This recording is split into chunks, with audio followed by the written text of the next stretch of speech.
this Saturday evening. Guess what? I mean, you can already see it whenever I'll show my face on the screen. You can, from the first 1 second, you can already tell why I'm so excited, because you look at the guests in front of us, so you know what it is, right?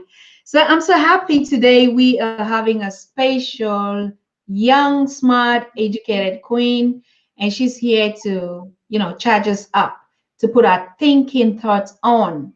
So if you are joining the stream tonight, know that we're going to be talking about something a lot of people think it's sensitive, but you know what? I'm happy and we're protected and we're safe because, our guest is a civil rights attorney.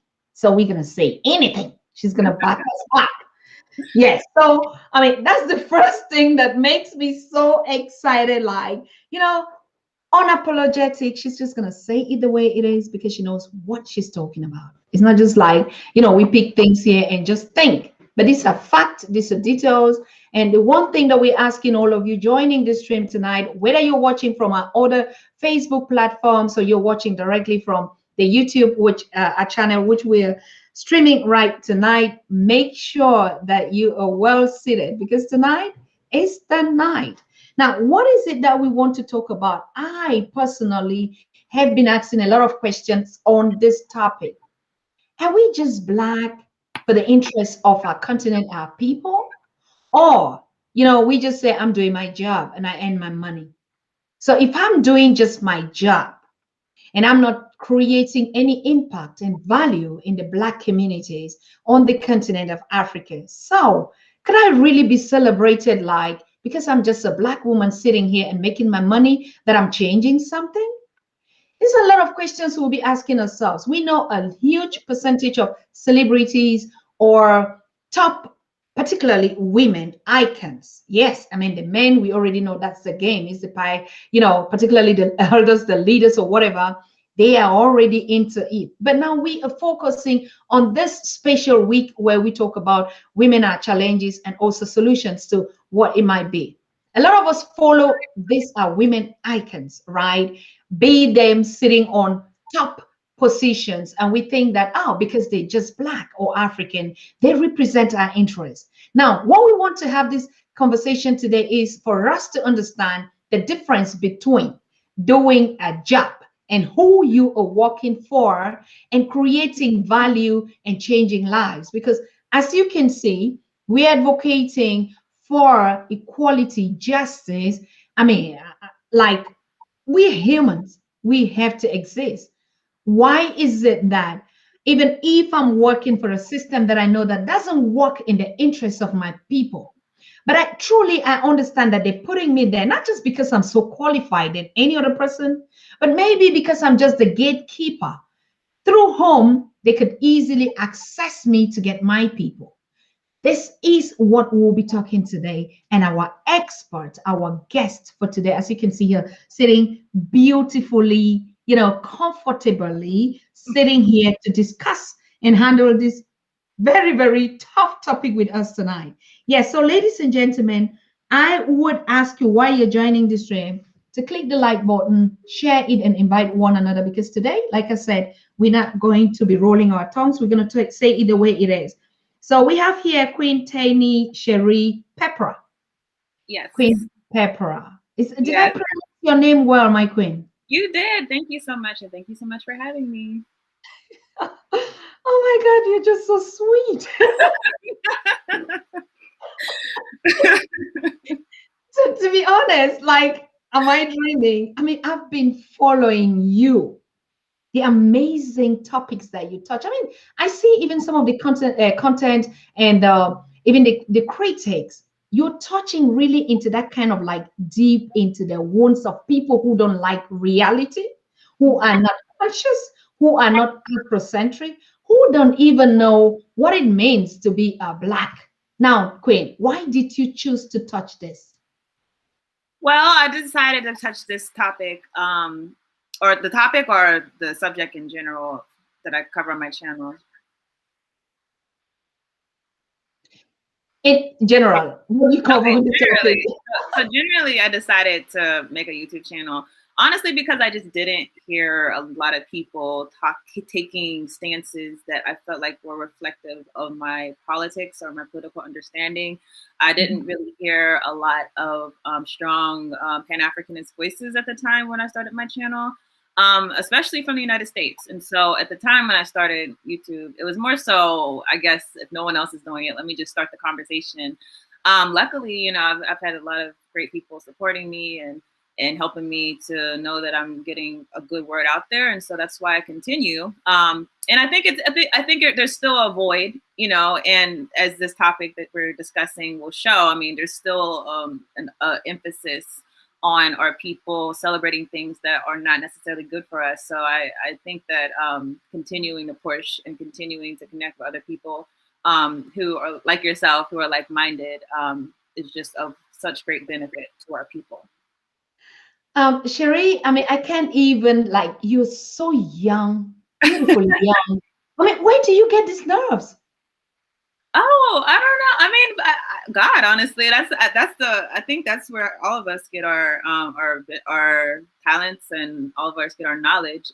But you know, also I'm lucky enough to have good parents who always encouraged me to become educated, always encouraged me to question things, always encouraged me not to accept the way that things are told to me.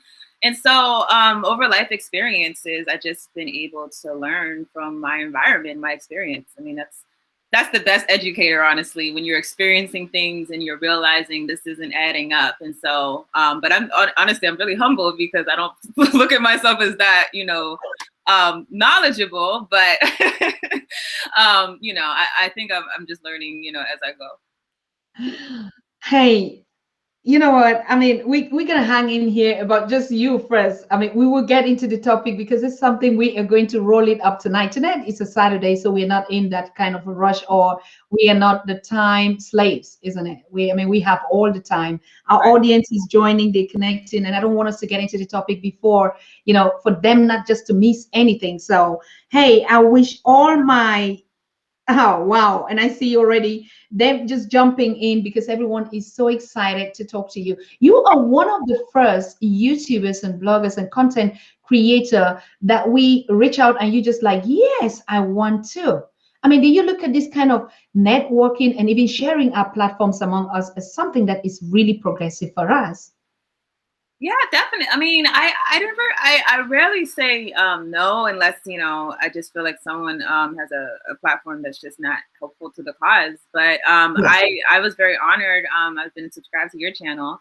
And I also love connecting, particularly with people in diaspora. And not saying I, you know, don't also connect with people in the US, but anytime I have a chance, you know, to connect with my brothers and sisters, because I think that we're all facing the same struggle. And the more that we talk about our struggles and talk about the similarities, I think the more the people will become awakened to the fact that we have to unite as a people. Your background as a civil rights attorney. Yeah, so I actually has been a child welfare attorney for 3 years. I'm just now transitioning into doing civil rights law in the United States. But to me, ultimately, the more powerful role is to be a human rights advocate. And so that's what a lot of our ancestors taught us, is that don't just look at things as civil rights, like look at them as human rights. Because it's easy for your government to tell you that you were not going to honor the rights that we've promised you. But it's another thing when you take it to the international community and say that our government is not doing what you have said they should be doing. And Malcolm X was someone who pushed for that. W.E.B. Du Bois was someone who pushed for that. Marcus Garvey was someone who pushed for that. So to me, being a civil rights attorney is definitely a foot into the door to deal with the ultimate human issues that we are dealing with on a daily basis. Right. Yes, the beautiful work that you've been putting out there, and we congratulate you. And for those that are joining, we are having this conversation with, you can see her name, Sheree, our queen out there in the US. I mean, she's a princess. I mean, let's just start from her age and everything. We are the queens or the mothers or the this, but she's a daughter. She's just a beautiful soul, fighting, but so courageous to be able to address some of the things that we've not been addressing. And you know her a lot, because when I posted, all of you were like, yeah, particularly even on the continent, even as she's saying she's reaching out for the diaspora. But I can tell you, most of your followers, those are the ones that just grab your flyer for today and was spreading all of, we're coming from the continent, and like, oh, unsubscribe. Like, I got a message from Floyd, and Floyd is in Malawi. And Floyd was just like, wait, I cannot believe it. Is Sheree coming on the show today? Because I had something else to do. I said, no, she's be there. So it's an honor. You are loved. You are just loved because you're doing an amazing work. And that's why on this special Women's Week, which we're ending today, you are the one to make the last statement to say, yes, this is how far we have come. So I want us to go really to the topic. You say, I put it in a question mark. I didn't want to go to the point that to say it is assertive, because I would warn you on this occasion and why you picked up this topic, and women that, Black women as celebrities or icons that are working for the Western agenda, so are propagating. So why is it that you chose this? And you even made the example of WTO and the organization structure. So I give the floor to you. Educate us as long as you can. Tell us, what is it that you want us to know? What is it that we should be questioning? And why is the structures like that? Over to you, my dear. Thank you. It's a really important topic that we have to really get down to, because I think it's this whole idea that as long as a Black woman is the face, this is something that has been pushed, particularly in recent years, which has been very interesting. I feel like it was really pushed with Kamala Harris, and now it's being pushed with different politicians. It's being pushed inside of different corporations. And it's very interesting for, first of all, that it's almost like a war that we're supposed to like separate ourselves from the community. You know, I'm a Black woman, but I'm connected to the Black community. So I'm just as connected to a Black man or a Black child. But this idea that the Black woman now is having a moment isolated from her community, despite the fact that we know African men are still being oppressed just as much as African women. So one, I thought like it was like a ploy almost to kind of have a divisive tactic for our people, so that we do not identify ourselves so much with our general issues as a people. But then when you're talking about, and this is not something that's particular to Black women, we know this has been done with Black men, you know, just Barack Obama is probably the most famous example of when we've had a Black man as the most powerful figure inside of the world, and everyone was like, yes, yes. I mean, my understanding is also in a continent. It was also yes, yes. You know, we have finally have an African person who's inside of this position, but we've seen that the results were not different, despite the fact that he was someone who was of African descent. We also seen that his actions a lot of times went completely adverse to African people. When you look at things like the expansion of AFRICOM under his administration, and the horrible arbitrary bombings that happened with drones under Barack Obama, we know that the international agenda was essentially continued, and that being the imperialist United States was exercising power and dominion over African people internationally. So having a Black face in that instance didn't do anything. So whenever we saw this new appointment to the WTO, I was disappointed, certainly, that a lot of my brothers and sisters were just so happy. Yes, here we are, a Black woman, you know, we're having our moment. And we're not even thinking about the organization that we're advocating for. The WTO is a white supremacist organization. Don't get it twisted. It doesn't matter who is inside of that position. It would be very different, I would say, if we heard the new director, if we heard her say that I'm coming in with a very different agenda up front, because the whole premise of the WTO are things like free trade, free enterprises, the idea that Western countries can come into African countries and flood them with their products, and local African businesses can't even compete. That's something that the WTO enforces. If she came in and said, no, I'm not going to push for those agendas, we're going to do something that's going to benefit the people who need it the most, then I would be like, okay, that's something to actually celebrate. But she did not come in and say any of those things. So the logical explanation is that this is just going to be a continuation of what the WTO has always done. And yet our people were so excited, in spite of the fact that this institution is something that has really robbed us of a lot of our wealth, robbed us of our abilities as a people to provide for ourselves. And so we have to question whoever is in power inside of that institution. What are they doing to our people? And that's that in itself something that we should be supporting. This sound like, I mean, like I said, for proponents of this kind of like, what is she talking about now? I want us to put it in this context. She takes a job at WTO, so she's doing her job, earning her money. But she's sitting on the WTO, and Africans thinking, oh, she is the Black woman that will change Africa. Is that what you want us to know the difference? Yes, note the difference. And I'm of a belief that none of these institutions that were created for a specific purpose of enhancing Western dominance and Western influence could ever service our people.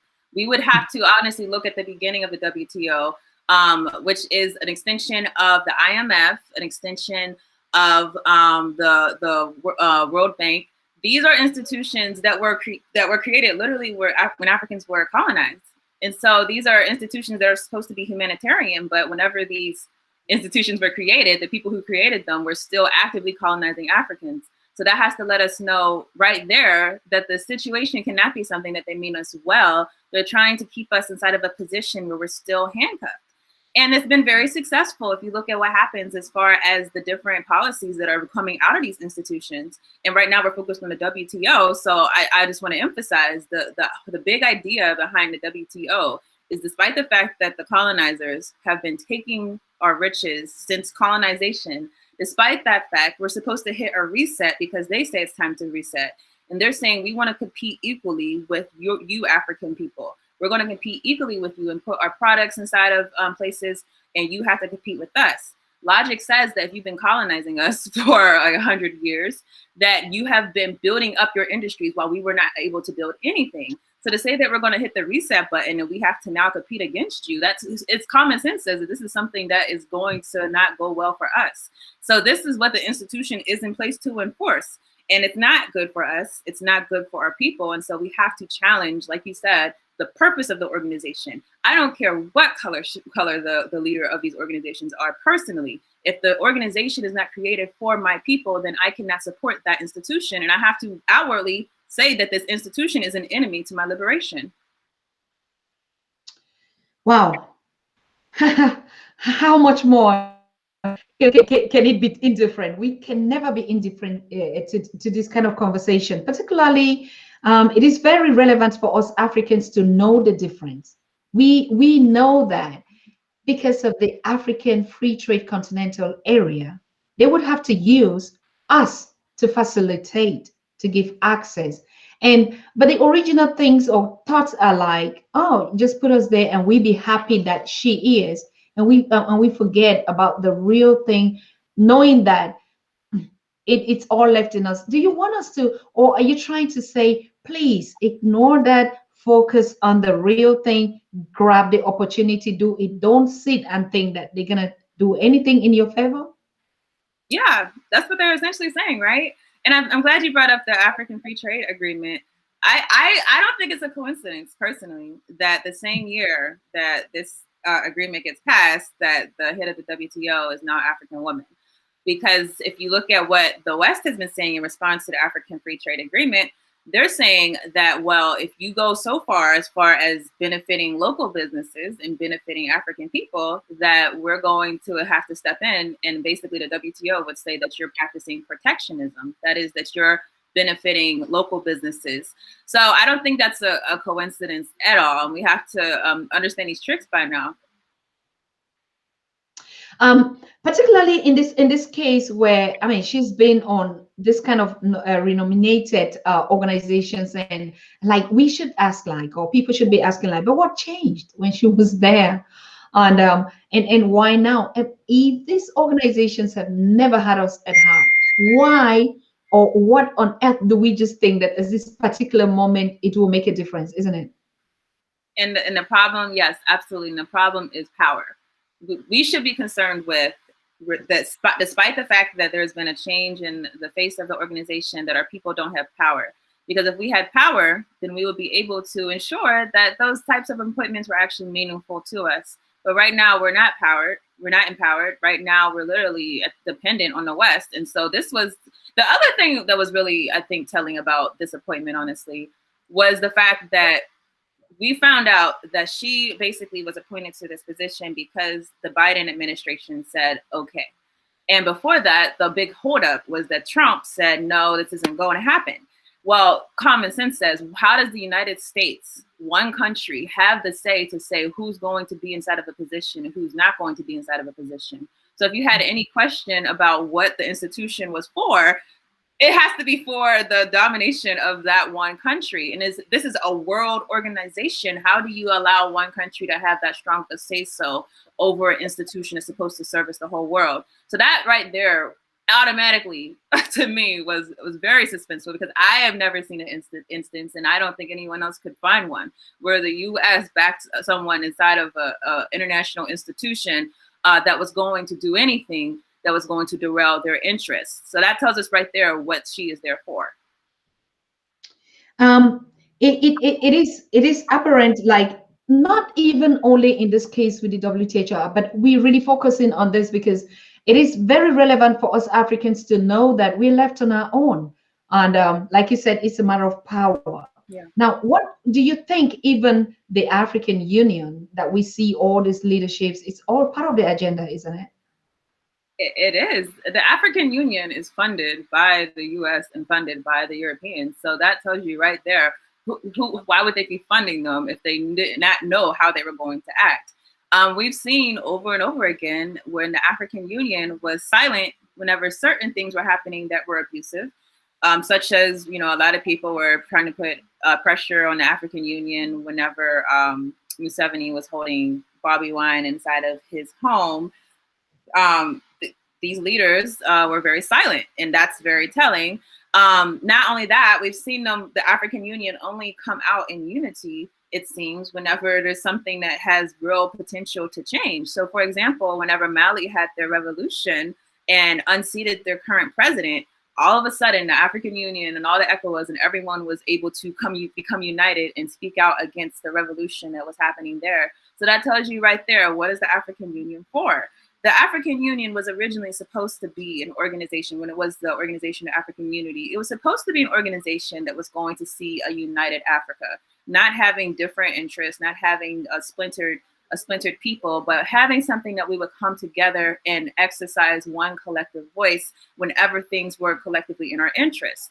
Instead, it's become really a proxy government. You see, the African Union even has a military force that's funded by the United States. So we're talking about AFRICOM, the military operations that are happening all over Africa that no one wants to talk about, that is being funded by the United States. So again, anytime you want to know what an institution is about, just look at who's funding that institution.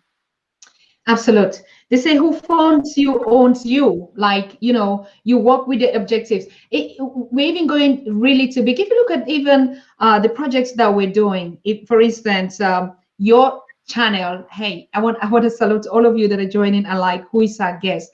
Our guest is a YouTuber. He founded the YouTube channel African Esquire, and she is also a host. But apart from that, you see why we're just breaking out these things without even rolling our tongue, because we have an attorney sitting here. So she's going to defend everything that we're saying, and all of us. So don't be afraid of anything. So we have here Queen Tierney, Sheree, and she's educating us or informing us, or we're having this conversation on African women or Black women in general that are icons that are working for or representing foreign interests or Western agendas, and she calls it propaganda, which we all know. So that is the conversation that we're having here.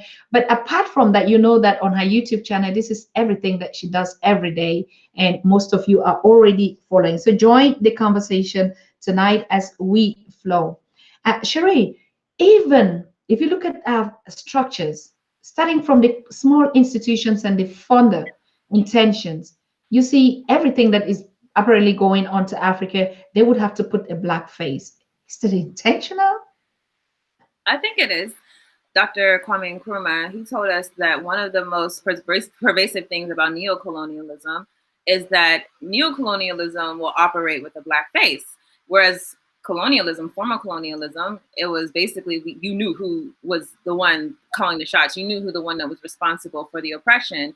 And the reason why this is so dangerous is because he said it robs us of identifying our oppressor. And that's very important, I think, whenever, especially when you're talking about actually getting people to feel motivated enough to organize against something. Because if we're always seeing that the person who's involved looks like us, then it doesn't have the masses aware of what exactly is going on behind closed doors. And I'm sure all your viewers are aware, a lot of these things that are happening, you might see a black face being on the WTO, you might see the black face being the leader of your country. But behind closed doors, they're meeting with Western imperialists. And these are the people who are actually pushing the agenda. So until our people are able to recognize that it doesn't matter what your leader or what your politician looks like, what really matters is who's behind them and who's funding them and what purpose they're actually there for. Until we have that type of understanding, I think we're going to be in a real situation where we can't properly organize and come together to actually attack this horrible international institution of global white supremacy that has been oppressing us all. Well said. What is it that we as Africans should do to be able to identify this kind of structures? Like for me, I just said, I consider her, she's working her money, earning her job, so she's working for them. That's fine. But I would be so stupid to think that she is defending my interests. And so I just clap my hands or I raise my hands up in the air and say, oh, we have a black person, so we are winning. What is it that we Africans should pay attention to? Is it because we trust one another that they use us against us? Or what is it that we should also start thinking about or doing differently? I think what we should pay attention to is that these are forces that are at play, and particularly in the capitalist system that is ruling really the entire world, we have to question what purpose people are inside of these positions for, because those positions are always created to benefit individuals who do not have accountability to the people. What we want is people who are in positions when their number one priority is the people. The number one person who they answer to is the masses. And in this case, the African masses. We want people who are actually going to be accountable to us, not to the United Nations, not to the United States, not to the international community, but accountable to the people who you say that you're accountable to. And I think what we should do differently, is we have to become more organized. That's really the central issue. You know, we have to be in organizations that we can actually unite with people who are like-minded, where we can actually come together and collectively identify what our problems are and strategize how we're going to derail these systems that are oppressing us. If we're not organized, then there's really no use in, having these conversations, because individuals are not going to affect change. There's never been an individual who's been able to reverse anything. I know we're taught this by the system. We talk about Sankara, we talk about Nkrumah, we talk about Amilcar Cabral, we talk about all these great Pan-Africanists. These people were exceptional freedom fighters and we love them for it. But it's very important to understand all of these people had people who were helping them. All these people were working with them. They could not have done these things by themselves. So similarly, if we are serious about our liberation, we have to become organized. We have to join organizations. Kwame Ture would always say, if you're not inside of if he said, be inside of an organization, all of us. And if you can't find an organization that you feel like is doing it right, then make your own. And that's very true. I mean, that's something that I think our people have to have that mindset of, because trust me, Europeans are very organized. If you ever talk to them, if you ever, find out what associations they're a part of, they're very organized, and particularly those who are on the top 1%, they're very organized. These are structures that are organization. The World Trade Organization is a white organization. So we have to organize to combat those organizations that are really oppressing us. Critical and very essential organization. We need to organize ourselves and put ourselves under a structure, or have a structure. Now, maybe it sounds like open. If you want to give an example of, like, let's just even say we start with ourselves, media. What is it that we need to do? We have to keep talking about this issue. And I'm grateful to platforms like yours. We have to invite people on who are not going to have compromised positions. and we have to help in facilitating these types of conversations. I mean, it's very potent whenever you can actually see people having a real discussion of the white supremacist system. These things will not be encouraged by mainstream media. These things I've never heard, these types of discussions on CNN. CNN's not going to talk about, well, what's wrong with the WTO? No, that's really up to our people. And the same way that we have individuals who have to be accountable to the people, we have to look at our media people as being accountable to the people and doing things in our interests. Because it's very easy to have a news cycle where you have a black face. I mean, this goes back to the issue that we're talking about. I see newscasters all the time who look just like me. They might talk like me. They might have a background like mine, but they're not even covering issues that have anything to do with my liberation. Do I look at them with my ally? No, I don't. It takes do you sometimes feel like, I mean, I'm just wasting my time and telling this thing. No one is following. They're not going to do it. Am I just wasting? Do you ever have that kind of impression, or you like, oh, this is a time where work and we have to keep pushing, we have to keep educating and doing what we're doing? I don't know if I've ever felt like no one's listening, but I've definitely had. I think every single person who is serious about liberation, Black liberation, has that moment where you're kind of just like tired out. I mean, how long am I going to say these same things? And we know that I think the big problem is that the institutions around us are encouraging these results as we're trying to push our people to reverse the results. So even if you look at social media, so something that I have my own conspiracy. I really feel like there's been like some type of secret meeting in social media that, we're going to really focus on pushing stories and news that is going to distract us from the issues of colonialism and enslavement and racism. I really feel that way, particularly like in recent times. I see that. And I think that it burns you out whenever you realize you're competing against a well-oiled machine. But the thing that I always use to draw energy from is the fact that, number one, I'm not the first person to deal with this. Hardly the only.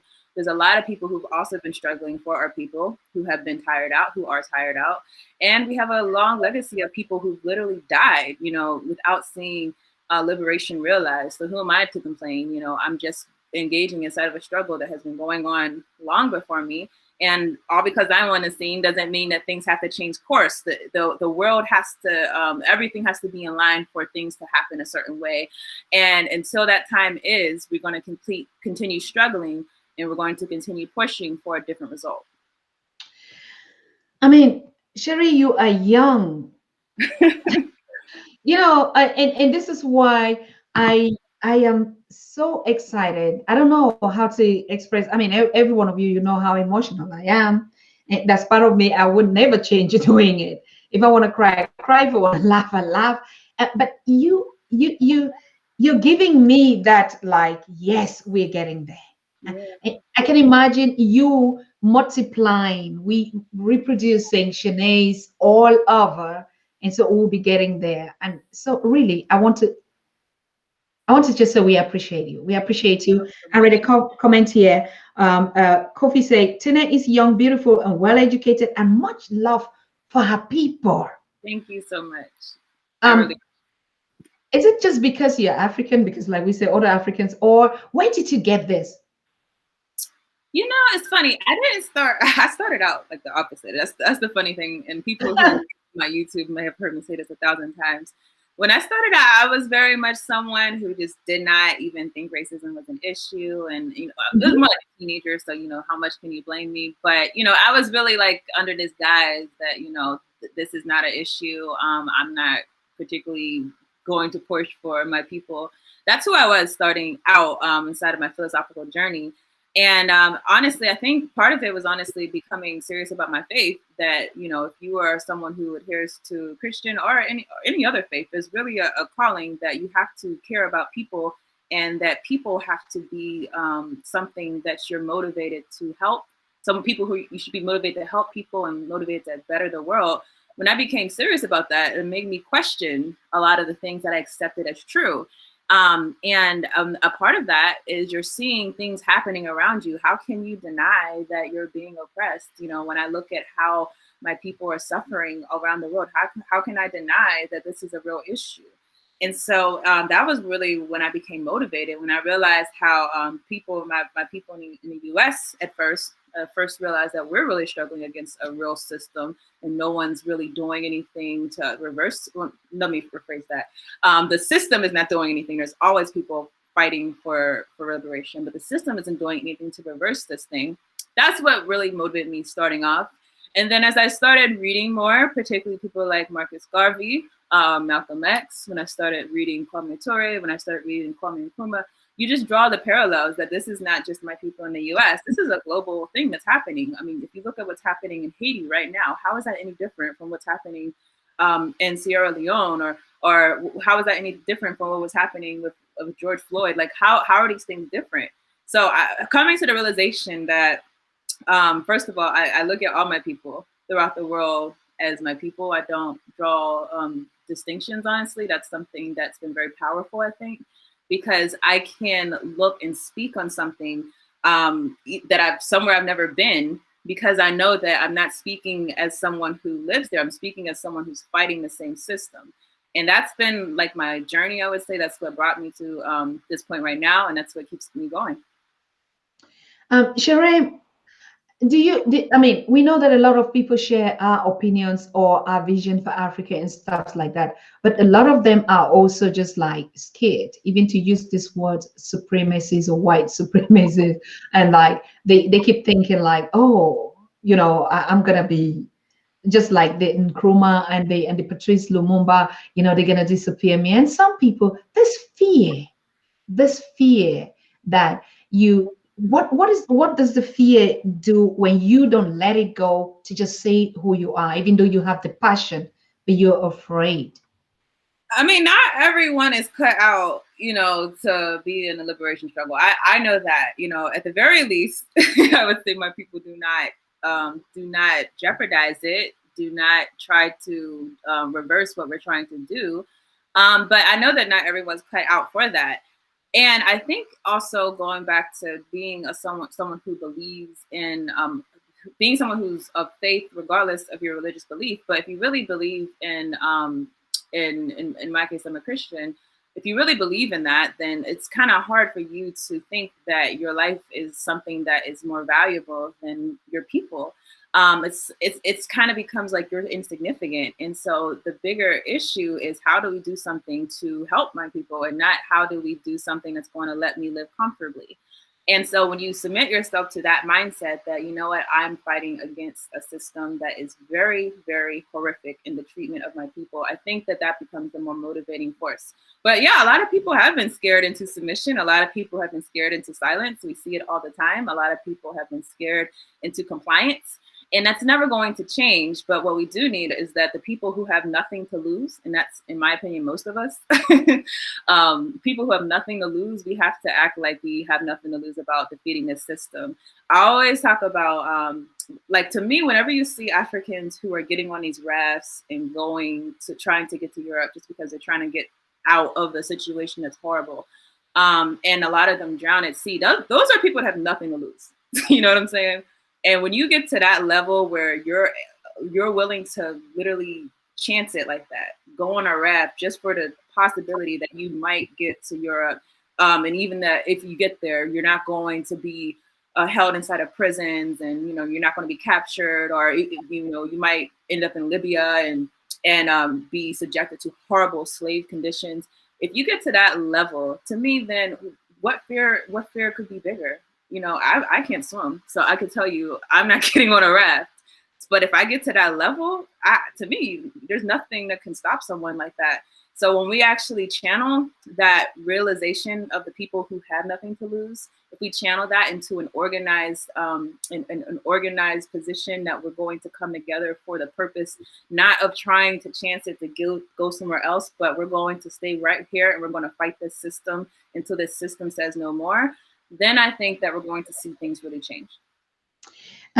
Correct. Or just transforming the fear into a solution. For instance, you said something really pertinent. For those that are joining, we are live and direct and having this conversation right here with Tierney, Sheree, who is the YouTube host and founder of African Esquire. For those of you who have never looked up to her channel, please make sure that you click and subscribe on that channel, because this princess here is giving us too much wake up stories and just telling us don't sleep. Look at me. I am fearless. I'm a lioness. I know what I want and I go and I get it.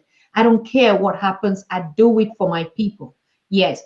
Now, Sheree, you said something in the beginning, like if we look at the white supremacist structures like the WTO, IMF, or the African or whatever that we're saying, they are well organized. Yeah. And do you see any kind of fear, like even when they do things that they know that it's really kind of like they do it like, yes. So you're saying if we are organized, so it is not just even only a liberation, we should be competing.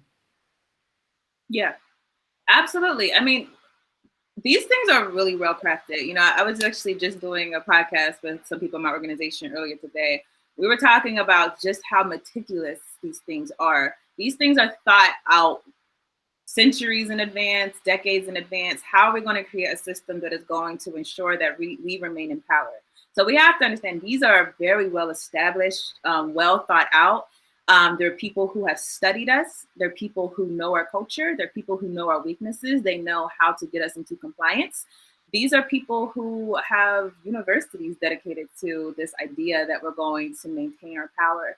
So if we understand that there's a certain level of organization that we have to have if we're seriously going to address this thing, then we're just going to act different. I think we're going to stop, having these little squabbles and fights with our brothers and sisters. And we're going to instead say that, you know what, I don't agree with you on this, that, and the third. But one thing I do agree with you on is that this condition that we are suffering is unacceptable. And we're not going to continue allowing it to keep us divided and not organized. So I think it's coming. I truly do that our people are going to realize we have no stake in this system. This system, it has no love for us. And the only possible way out is that we come together and address this thing formally. I'm happy Joshua Maponga would be so happy, hey, to hear what you're saying, because exactly that's the vision that King Maponga is saying. We need a 400 years plan. When we say that we need a 400 years plan, what does it come to our mind like? Oh, so I'll not be part of that liberation or to enjoy the liberties. But he's saying it took 400, 500 to destabilize. If we just start today with the baby steps, even thinking that we need this plan, that could already be a solution why we are bringing ourselves together. Absolutely. We have to have peace with the fact that we might not even see the best part of it.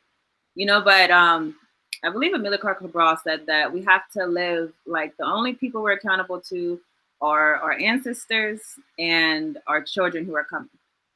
If you think about that, if we're thinking about our ancestors who died and gave their life for us, and then we think about the children what type of world are we creating for them?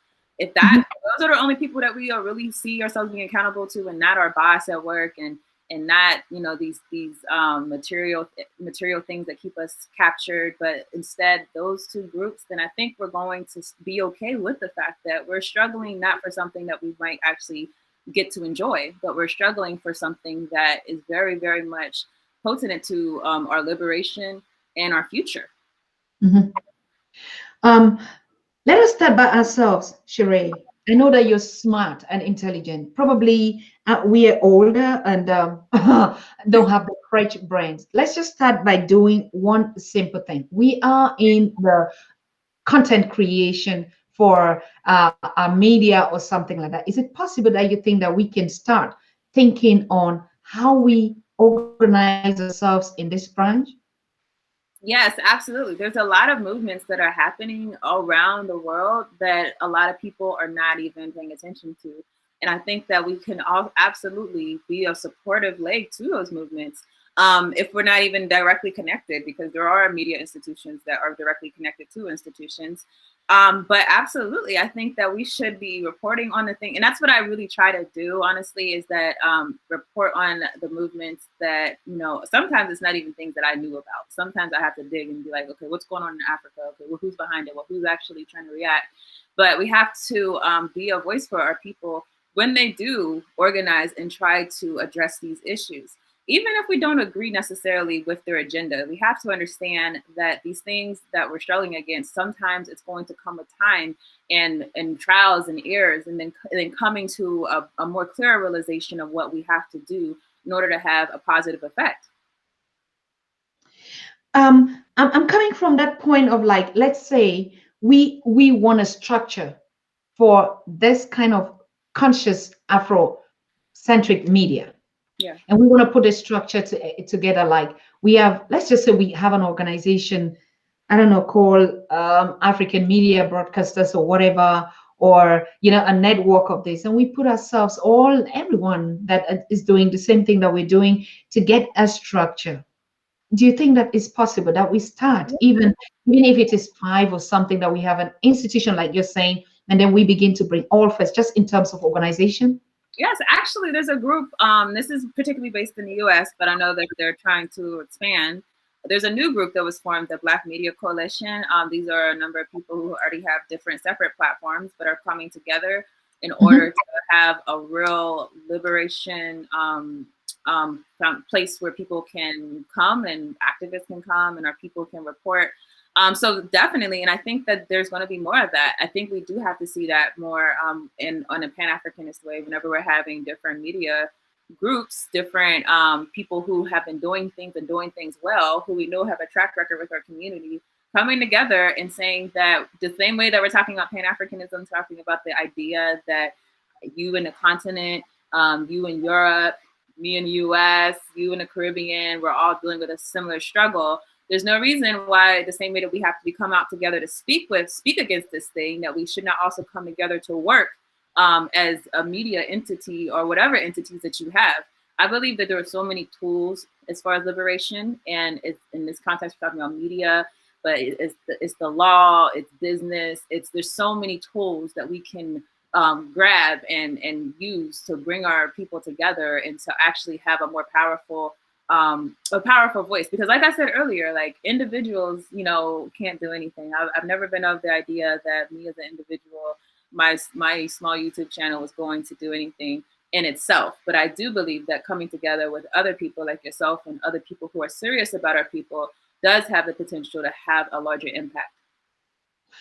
Absolutely. Anyway, we're still on the baby steps. Most of us are really just too young, in the process. So at least we are already creating something that if we put out a structure, it's just easy now to pick and drop, isn't it? Absolutely. And we have a big benefit. If you think about just how easy technology has come, there are definitely negative aspects of technology, but there are certainly great aspects. And when you're talking about us coming together, we have, that ability now, whereas 20 years ago, it probably was not even a conversation.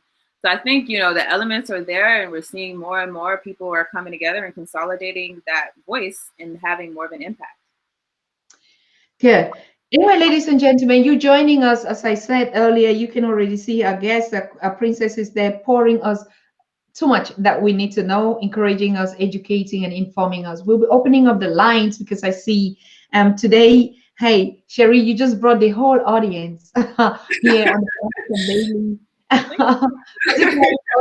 on this week for women. We've been having really people who are reluctant and like, women are always going to say these things, and when are we going to have the mothers and the lions? But today, which is a Saturday, and having you here, you're doing something incredibly important. So the lines are open. If you want to call, address a comment, or make a suggestion, or ask a direct question, we are open now to take your calls. And while we're waiting to get these calls going, I want us to talk about particularly this issue of what kind of role models should we be looking out to? We already said that, and particularly women that are being positioned today. If you look at the Hollywood movie or industry, what can you say about that, about our Black icons?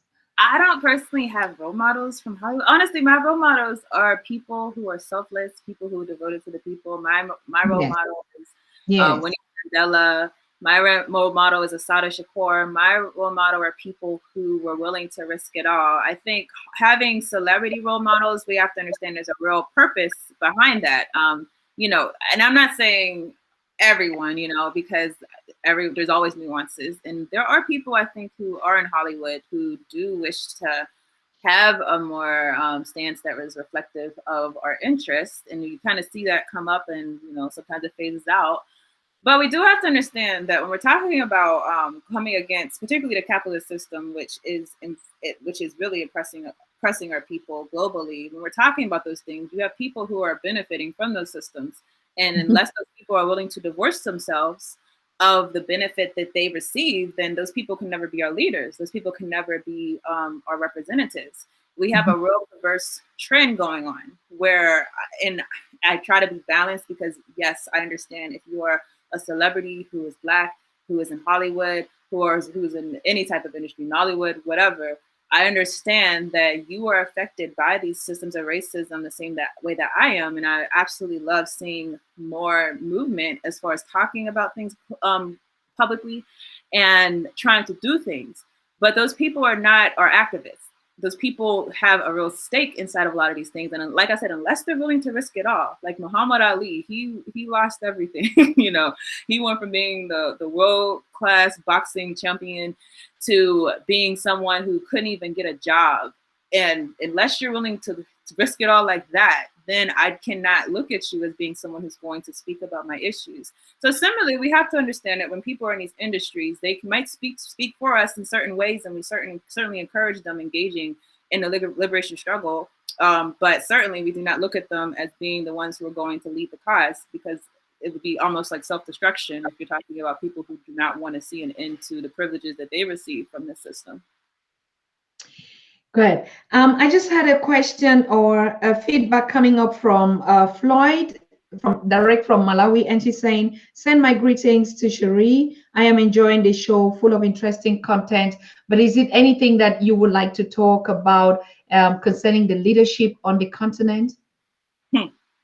Well, the leadership on the continent. I mean, we've touched on it a little bit. I think that we're like I said, we're still colonized. We have to really let that settle in and not let us think that we're inside of some type of post-colonial society.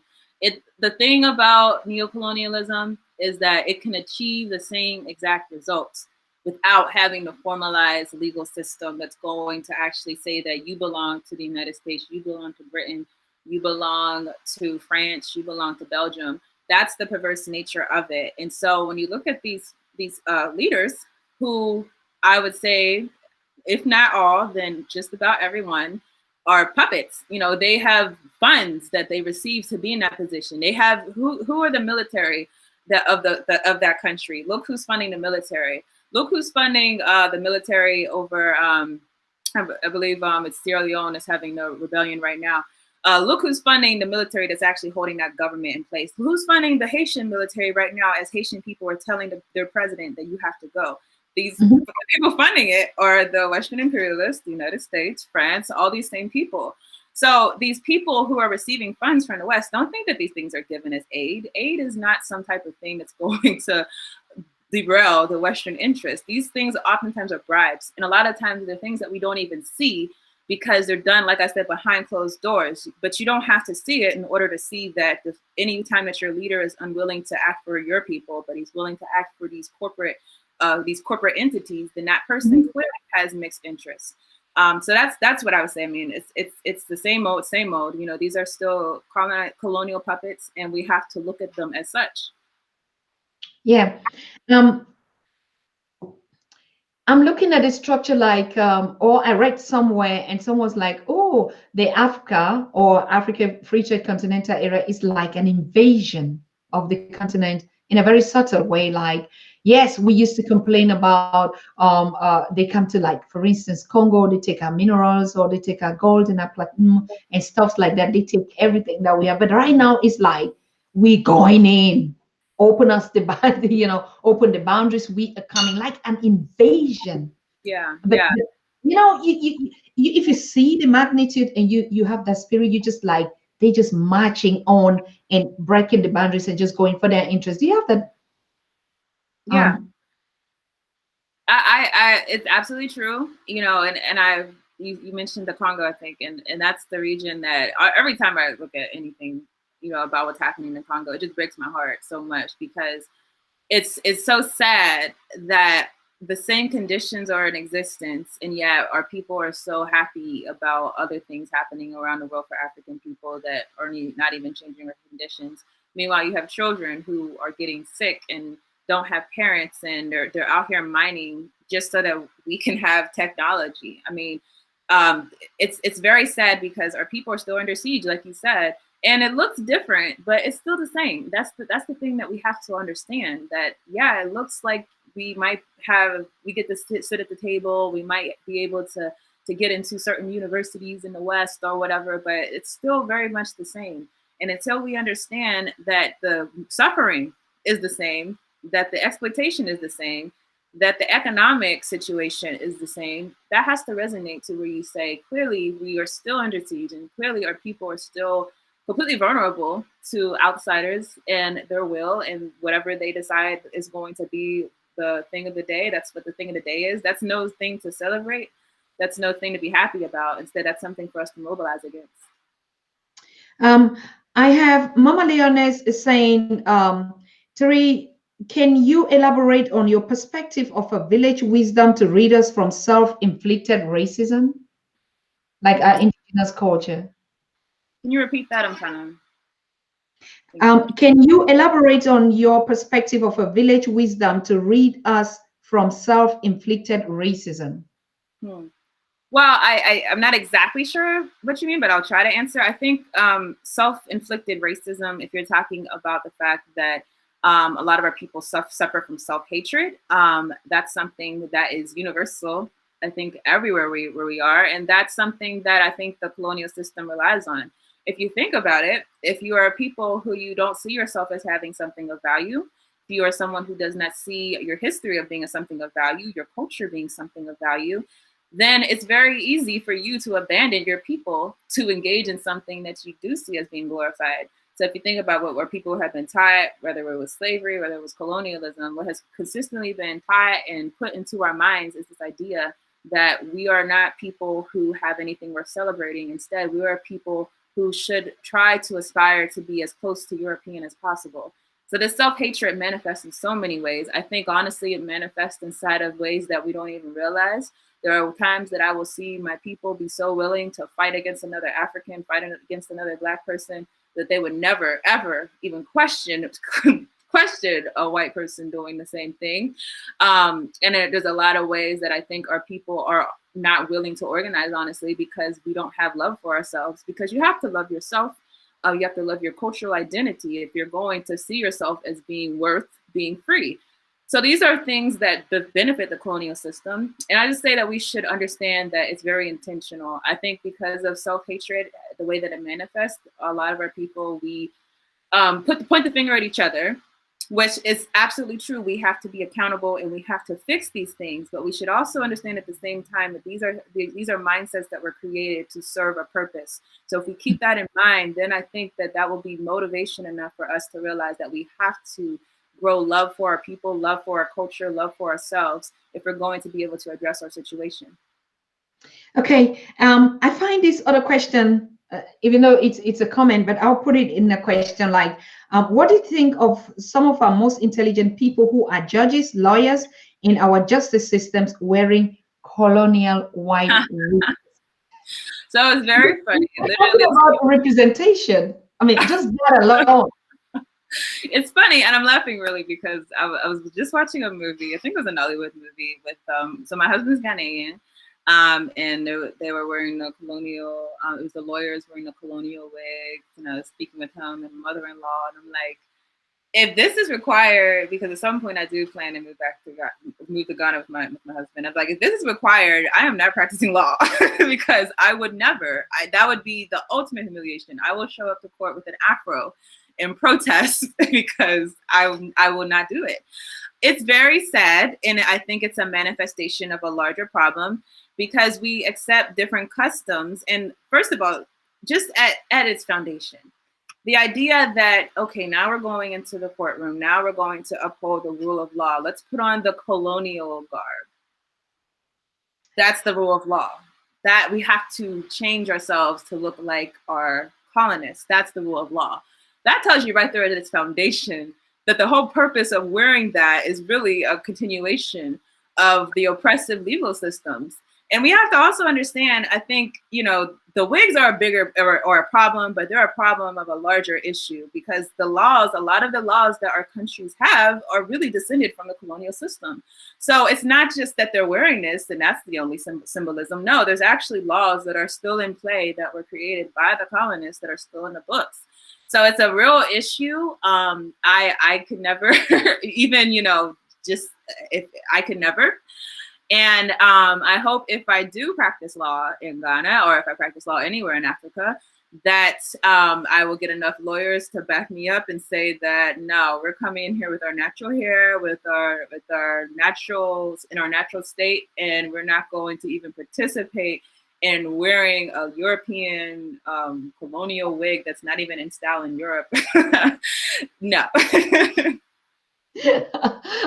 I think in another form, it just answers the question of what Mama Lioness was asking, because, like, you know, it is typical. If we would go back to our indigenous ruling systems of the kings and the royals, they also have their court, and we have our palaces where we summon, you know, criminals or pass these judgments. And there was nothing like you had to wear a wig. So Yeah. probably, like we're saying, to challenge and make these other structures irrelevant, we have to just go back to our indigenous. Yeah, the things that we'll separate from, but build this other system like UCA, you know, the United Kingdoms of Africa, or the Joshua Maponga is doing, actually, to elevate that structure. And so the more we see that, the lesser we would even be confronted with that.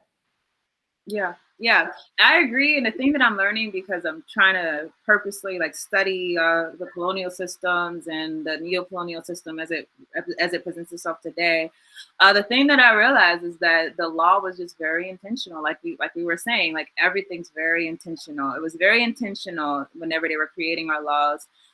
They even mixed in some of the indigenous practices, because, you know, whenever you're trying to colonize a people, you don't come in with guns saying, okay, we're here to conquer you. No, you're going to come in and you're going to mix some of their, you know, traditional values, and you're going to mix it into the European values, so long as the interest is still met. You know, we're going to allow that to happen. So it's very interesting when you look at the fact that our people just have been so pacified by this system, because we think that this is what law is. But South Africans, a tribe in South Africa, I cannot remember the exact one, they called the English law, they called it the English tool of warfare. They understood that law was warfare, the law that they were giving them. And if you think about the purpose of it, it was to erase their ability to be autonomous and make them instead beholden to the West. So that is warfare, and we have to look at it as such. Absolute, it's warfare. I'm just asking another kind of, you know, because we are interacting with our audience here, and they're throwing out a lot of things. And Coffee Zuma is like, did you just say that your husband comes from Ghana? Yes, my husband's from Ghana. Right. I think you get that. Yeah. Natural means is saying that mental subjugation is the most powerful weapon in our enemy's hands. How do you see that perspective, our minds? Oh yeah, it's so true. Marcus Garvey said, "Emancipate yourself from mental slavery." While they might free the bodies, only we can free our minds, and that's very true, because a lot of our people, you know, like we said, formally we're free. You know, I don't have to ask anyone for permission to go down the street. I don't have to ask anyone for permission to go buy something. I can marry whoever I want without having to go to a master. So it might look like I'm free, but if my mind is still inside of a state of being colonized, then no, I'm not free. And there's so much writing on this, you know, whether you're looking at Frantz Fanon, whether you're looking at Carter G. Woodson, at the fact that having an enslaved mindset, having the colonized mindset, will have you acting as though you're colonized, even when you legally, you know, you're free. So I will not challenge the system. I will go along and I will comply. I will go to work. I will work for this company, even though this company I know has policies that are very much detrimental to my people. I will not challenge these things because I've been given a mindset that says that these things are legitimate and these systems should be respected. So mental emancipation is very important and it's very essential because we're not going to move and do anything unless we actually actively are emancipating our minds, as the great Marcus Messiah Garvey said. So I absolutely agree with that comment. And I think that these are things that we can address as a people, particularly whenever those of us who have, because not all of us are mentally enslaved, those of us who have been freed, it's our responsibility to come together so that we can bring other people with us. And we won't be able to do that. And so going back to this issue of organization, we have a real concerted effort to undo what colonialism has done. Oracles of the Bantu people say Sister Tierney has written a good book. She said, Lawyer per Excellence. Do you want to tell us about that? Yes, I wrote my first book. I should have brought that up. I'm sorry. So yeah, my first book is called Fostering False Identity. It's the child welfare system's design of social control of the Black family.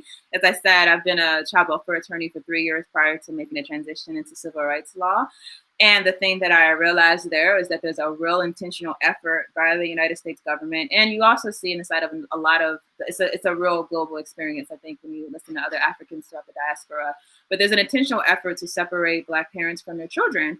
And to do so by taking them into the child welfare system. Now, my understanding from talking to continental Africans is that these systems are not necessarily prevalent inside of African countries. And I think a lot of that reason is because there's more of a structure that is helpful to our people of relying on your families, relying on your extended relatives, relying on your kinship, people who don't have to be related by blood, but you look at them as your family, as a source of support. But in America, we've been robbed of that. Instead, we've been told that the system of white supremacy is going to do right by our children. And instead, this system has only taken them in order to completely derail our communities. So that was the purpose of writing the book. It's on Amazon.com if anyone is interested. Yes, of course. I mean, I would like to. I mean, you're doing an incredible job. You're doing an incredible job. All right. I think this question is like, at Dr. Susan, thank you. I've been certified as a human rights defender by Amnesty International, but I don't conform to their liberties. Is Princess Tierney open to communicate with me? That's a question from you, from Lioness. Absolutely. Please email me at African with a K, Esquire, ESQ@gmail.com, because there's a lot of movement that I'm doing on this particular issue. One, I have an organization, We Charge Colonialism, that we're really pushing to bring global awareness to the colonization system. Also, even if you're not a lawyer, there's an organization, the National Council of Black Lawyers, and I've been given authorization to start a project for the decolonization of human rights. The thing about Amnesty International, and I don't like saying blanket statements about organizations, but I have a lot of trouble with certain aspects of those organizations.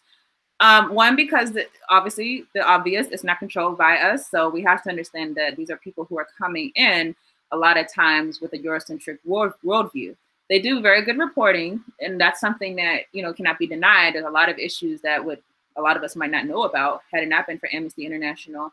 But all the while, they also kind of act as a leg to the global colonial system. So what we want is to have organizations that are going to actively challenge the neo-colonial state. That is what our people need. That's what Black lawyers, we have to come together to do. Because if we do not, we cannot expect these organizations that are not created by us, that they are not beholden to us, that are instead extensions of the white supremacist system, even when they're meaning well. We cannot expect them to actually do what we can only do for ourselves. So those are some efforts that I'm doing. I would love to connect with you because I've had a similar frustration. I think when you're thinking about things like this and you're like, well, who can I go to? Where can I join? It becomes very much frustrating. So if you want to connect, I would absolutely love to. Beautiful. Quartus is saying, thank you for the wonderful conversation and that you are incredibly just doing the right thing. Mama Leone said exactly. I don't know if you really got it. Can you just repeat the email again? I heard African with K Esquire at gmail.com, right? Yes, africanesquire@gmail.com. I'm also on Twitter, Tierney Sheree. I'm on Instagram, so you can message me anywhere and I will answer. Yes, or you also drop us a message on our WhatsApp number, and we will get you directly in contact with her. I think that is the most easiest thing. So just connect to our WhatsApp number, which is scrolling here. Drop us a message and say you want to contact her. Is that also okay? Yes, absolutely, please. Thank you. All right. No, of course. Yes. Uh, who did I'm just picking the questions which are coming in. A lot of people are complaining that because when they start calling, they block them. Their calls are not going through, so they're dropping most of their questions in the chat, which I also find it really relevant. So I can pick them and I bring it to your attention. Now, I had a question here who was saying, yes, for us to actually defeat the war on mental, on or on our mentality, we have to start with the way we educate as children. Of course, I'm very happy that you're married. Maybe not, you don't have children for now, but what do you see that particularly in terms of the legal systems, there are a lot of laws that work against us even to educate our own children, isn't it? Yes, yes. Yeah, it's still colonial educations that we're all receiving. And it's obvious for reasons, because one thing that we have to understand, the system has always functioned as a means of ensuring a subservient population. And it's always operated to effectuate people who are going to assimilate into the current mindset of the country instead of challenging the laws. So if you are someone who's brought up wherever you are, but let's say you're brought up outside of Africa, you will not if you are going to a typical school. I know some of our brothers and sisters are starting to create militant Pan-Africanist schools that are going to challenge the system. But if you are not going to one of those schools, you are not going to be taught that there's anything wrong with these institutions of white supremacy. You're not going to be taught that there's anything wrong with the government that you have, with the leaders that you have, with the president of your country. There's not going to be anything wrong with the Western imperialists. Instead, you're going to be taught to basically go along with the everyday goings and not challenge the actual system. So that's very important for us. That's something. I am a parent. I have one son, thank God, and that's something that I've absolutely taken very serious, because I know that whenever I send him to school, unless I am able to find a really Pan-Africanist education system, that I'm going to be doing a lot of self-education at home, and I'm going to have to be challenging him, which I think can also be good, because it's also good, I think, for your child to actually actively see the demonstrations of how the system does really enforce mind control over our children. So that's what I plan to do. That's what a lot of our people are forced to do. Some of us are lucky and fortunate enough to go to institutions that will educate our children with a real pro-African stance, but that's not going to be the typical. So as parents, we do have to make sure that we're educating our own children and making them challenge actively whenever they're taught things that go against them and their identities as African people. Wow. Our sister in the UK, Kalena Mark Peru, is saying that, of course, it's very sad because most of these organizations are interlinked. Now, if we look at, I keep asking myself, well, what is going on? Berlin 1884, or what Maponga Joshua refers to as the Congo Treaty. Actually, it was the Congo Treaty, and they just rebranded it as if it was the purpose was to get to Congo, and then they found out, okay, so all the countries, we could petition them. Now, why is it for all this decade, no organization that has come up to question, to challenge, to sue even that concept? What is happening? I think the organizations, but the support for them has definitely not been where they need to be for those organizations to be stronger. I know of a lot of organizations on the continent. Probably the biggest one that I can think of would be the All African People's Revolutionary Party, which obviously comes out of the legacy of Dr. Kwame Nkrumah and Sekou Touré. So there are organizations that are willing to challenge these things, but I think we have to support and find organizations that we think are actually going to have a real purpose as far as derailing the white supremacist system. Now, as far as legal issues, that's actually a big reason why, you know, I am pushing as an attorney, whether it's my organization or whether it's the new effort that we're doing with the National Caucus of Black Lawyers. That's why we're pushing to make sure that we're having a real presence as far as having a Black organization that is going to bring out the legal issues that the international community will not, because they benefit from it. I mean, I'm not expecting the United Nations, which is controlled by the United States and controlled by the Western Europeans, to step in and say, hey, you have to stop taking the resources, the raw materials cheaply from the Africans and allowing for the exploitative system to continue. Instead, you have to do something that's equitable for everyone. That would be asinine for me to believe that the people who are benefiting from that system would tell me that we're going to do the right thing. But therefore, we have to use their laws against them. We have to actually be engaged with bringing light to the fact that these are laws that you have on your books. Believe it or not, the United Nations, one of their treaties says that, hey, you have a right to sovereignty, African people. They said you have a right to your resources. You have a right to control of your resources. This is what their law says. So let's actually show them their laws and actually say, hey, you're not actually doing what you said. And we know that that will not cause them to do the right thing. But what it does do is it awakens the people who are not aware of the fact that these corporations and institutions are complicit in engaging in the genocide of our people, that these people are not being held accountable by the institutions who say that that's what they're for. The United Nations is supposed to be somewhere that you go to actually appeal to. So we have to show that inconsistency and organize around it once it's revealed, because our people will know that there's no stake that they have inside of that system or this international institutions that will not service their needs. All right. Another question coming, or another feedback coming, is like, do you think we need to take action to protect our Black women from derailing from her role as life giver and the guardian to human race? Because we think that the women should be the ones, since the women are the ones that actually have been used.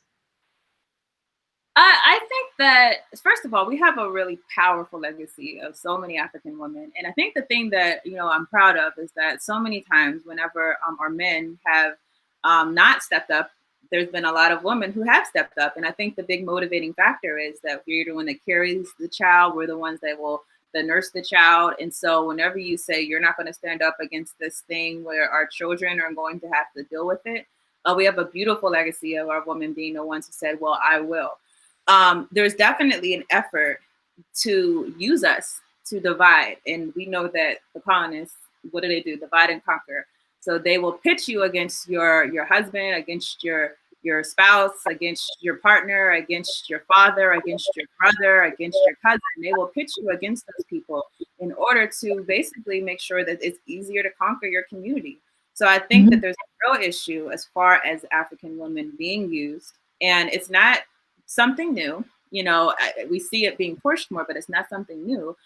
Being used to ensure that the global system can keep us distracted. You know, some of us have so much smoke for each other that I don't even hear anything being said against the white supremacist system. I've heard some Black sisters just go in on Black men who I've not heard had anywhere close to as much energy going against the white supremacist system.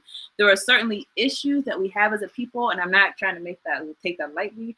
We know that there is violence that is inflicted on a lot of our women. And to me, this is a symptom of being a colonized people, is that we have taken on the oppressors' methods and of actually oppressing our own. So these are issues that we have to deal with, but we have to deal with these issues as a people, not as people who are adverse to one another. And so that's what I think we have to do. That's what I think is going to be the only solution, because I am of the mindset that we do need each other, and that I'm not going to get liberation aside from those in my community. Correct. Marsha Lawrence is saying, is it really a lack of opportunities or employment that some young women would be willing to give their bodies away as a means of survival, or is it the lack of inner strength? You know, I think that it could be both, and it can be either or. You know, there's a lot of different situations, and I don't pretend to know everything about what every single woman who is forced into that lifestyle deals with. what I do know is that if I am someone who's seeing my child starve, and the only thing that is going to feed them is if I do this, that is demeaning to myself, but I will not have to watch my child starve, I'm probably going to do that thing. And so I think, we have to have compassion against our sisters, or for our sisters, and keep in mind that they are not the enemies. And even the men who take advantage of their vulnerability, although we must deal with them, they are not the cause of the system. It's the reason why we're so desperate that some of us will have to give our bodies away in order to survive, is because of the system of neocolonialism. And we have to keep in mind that even though it's not formalized, that just as many of us are dying, just as many of us are starving, just as many of us are suffering. And the suffering from that system is the thing that has to be the center of what we're going to undo. So, it's a complex issue. And I honestly have a lot of sympathy, because I don't think most, if not any, woman would want to be a prostitute. Absolute. Yes. I also think we're really on this topic of sorry, WTO and the new leadership. Yeah. Now, is it also deliberate for these organizations that, for instance, look at the situation in Nigeria, the kidnapping of girls, the conflicts between the Fulanese and the Yorubas, just a lot, even the answers protest. Do we see this kind of leadership even condemn those things? I don't see it as much, not at all. And I think a part of it is that our people, some of us are numb to the issue, and some of us are not even willing to hold them accountable when they don't speak towards these issues that actually affect us. How many African leaders did we see come out and crying and upset whenever Paris, the Notre Dame building, was burning down? And how many of those same people had anything to say when those little girls were taken? Let that resonate. This is in Paris, France, one of the most worst colonists inside of the African continent. A building burns down. African leaders come together to condemn that structure, whereas our people, our children, could have been killed, and thank God they were not. And this is not just this. So many times our people are the ones suffering, and who is the most silent ones? A lot of times it's us. So we have to hold them accountable. There's no reason why you should have been silent whenever our people are suffering. There's no reason that you should not be responsive to that suffering. There's a lot of the staleness that happens inside of African leadership, to where they do not feel like they didn't even have to respond, because what are you going to do? So it's really on us to make sure that we are making sure that these people stay accountable to our interests. You just touch, yes. Sister Kalena is saying that's a very wise answer that you're giving out there, particularly on the issue of women. And that, yes, it's very true, the way you put it, and it comes across. You've touched this question of our leaders sympathizing with their colonizers. Can you even imagine, the case of even the leader that took money when the cathedral, whatever, got burned. This is one of the, like we say, marginalized or underdeveloped or poverty written or statistically proven countries. And a president of this country would take money to support France. How much more can we really talk about the brain? How much more? It's disgusting. Just disgusting, especially that your people are suffering. So I think, though, that was important, because that leader, and I remember the story, I don't remember exactly which country, I think it might have been more than one African leader, those who actually were so bold enough to take from the people who are suffering and impoverished because of these people and give it to them like they're not already taking enough, that should have showed us right there who you are. You are not someone for us. And I would have loved, and hopefully in the future, that when something like that happens, our people have to go off. To me, if you're doing that, like, you're going to actually take from a people that's starving and give to the people who need nothing, you're just too bold with your alliances to the system. So that shouldn't have been in itself enough for the people to have completely unseated that president. But unfortunately, a lot of us are so caught up in the struggle that we might not even have known that was happening. Okay, I have the first call coming in. Oh, I think she's been pushed out.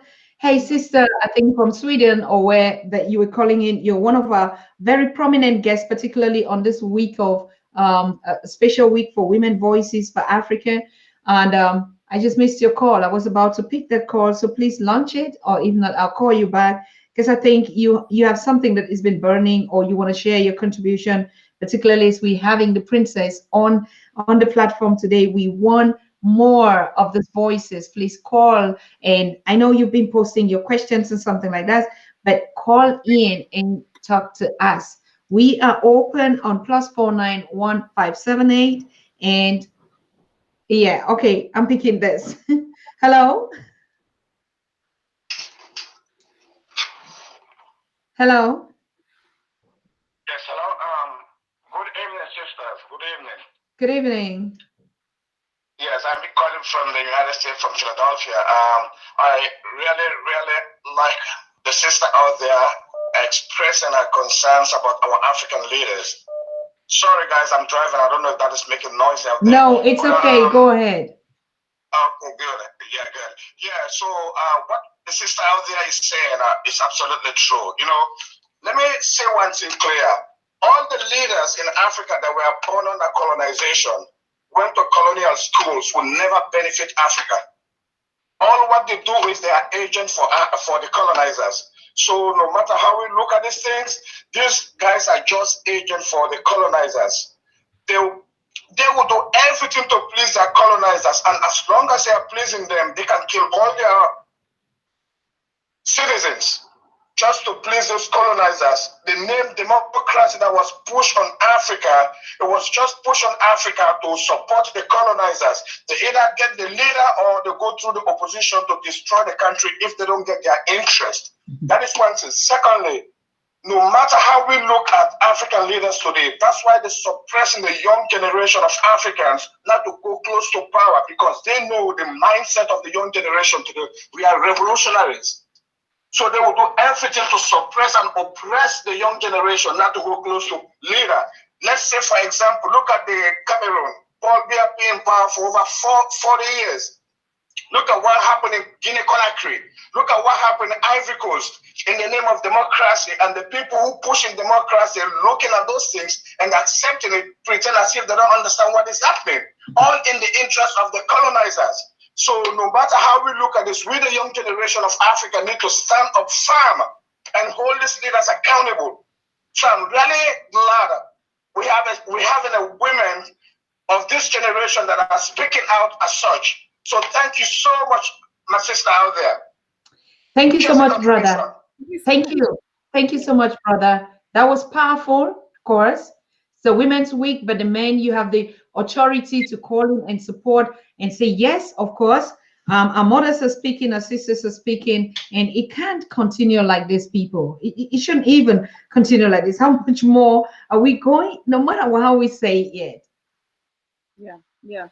Well, I think very important things, what he said. First of all, the youth have to rise up. And I think we're seeing that they're rising up. And we also need our elders who are very aware of the situation and have already rose up to make sure that they are organizing with them, because we do need people who have already seen the results. You know, this is the rebellions that are happening are not the first. There's been a long history of oppression and struggle against the oppressive system. And those who are very well aware of the West and their intentions, they have the ability to help and to suppress so that we're actually addressing it. Go ahead, I'm sorry. I'm sorry. Great advice and insights. My question was just following up on the advice she was giving us about leadership of African people who are holding big positions at the United Nations or other international organizations. Every time people of the diaspora try to organize, say, demonstrations about what is happening back home, they don't come up and say anything. They never defend. They always hide behind, or they give reasons saying that their organizations don't allow them to demonstrate. They don't allow them to go and support whatever it is happening back home. So my question to you is,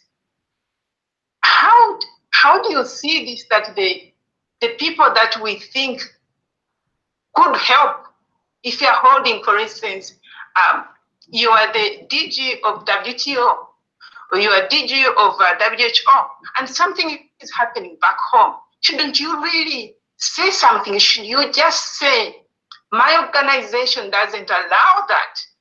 How do you advise us? Because what happens is that the people, the normal people, the diaspora, will always go out to demonstrate about what is happening back in Africa. But the people who are well employed in UN or any other will never come out and say, although they support behind the scenes. How do you advise us to go on? Sort of highlighting the problems back home and trying to engage these people to really come out and support. Thank you so much. Thank you very much.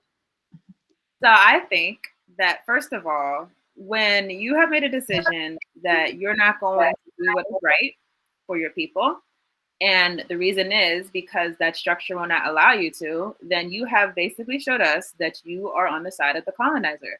And so you will be treated as such. That's really the line we have to draw. If you're acting for the interest of the colonizer, you are acting for the colonial state. So I don't care what color you are. Honestly, I don't. Like, I don't care if you're black, white, yellow, green, whatever. If you are okay with the system of oppression, then I will identify you as being on the side of the oppressor, and I will not be under any illusion that you are for me. So I think for us who are organizing the diaspora, we have to be able to call out those people and be very clear. You might be African, you might be black, you might have a house in our neighborhood, whatever. But if you are not willing to stand up against the system, then you are just as bad as your white overseer who is allowing you to do these things. All right. Another thing that she pointed out that I find it also relevant, and maybe we should actually hold a conversation on this demonstration. This word demonstration. How impactful? What has changed upon all the demonstrations? And then number two, on demonstration, if somebody is really angry and want to exhibit something, like that you have a rule of order where you should even just demonstrate professionally, for instance. I mean, how? Yeah, I think that so Kwame Ture told us that there's organizing and there's mobilizing. A lot of our people, we can be mobilized. All we have to do is see a horrible image like George Floyd, or hear a horrible story like Breonna Taylor. We can hear horrible stories about what's happening in Nigeria with SARS. We can hear horrible stories about anything, you know, our government kidnapping people, anything. We'll hear those stories, and that will move us enough to come out and protest that situation.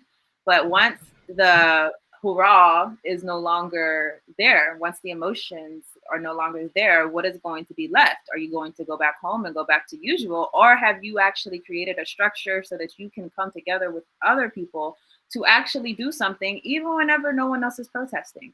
Protest is a tool. It's not going to be the means to the end. There's never going to be a situation where you just come out and protest and then you go back home and then everything goes back to normal, and that's going to change anything. Also understand that the colonist is studying us. They know that we will go off every once in a while. They know that, you know, we're going to go out against our leaders, but they also know what they need to do in order for us to go back to being complacent.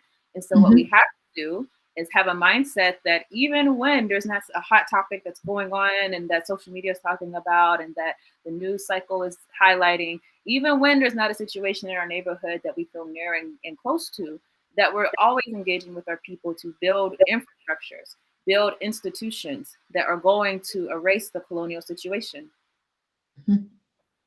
Okay, picking up. Hello. Good evening, good afternoon, good night. If I can jump in here for a quick second. Susan, thank you again for having a great guest, Sister Sheree, if I am pronouncing your name correctly.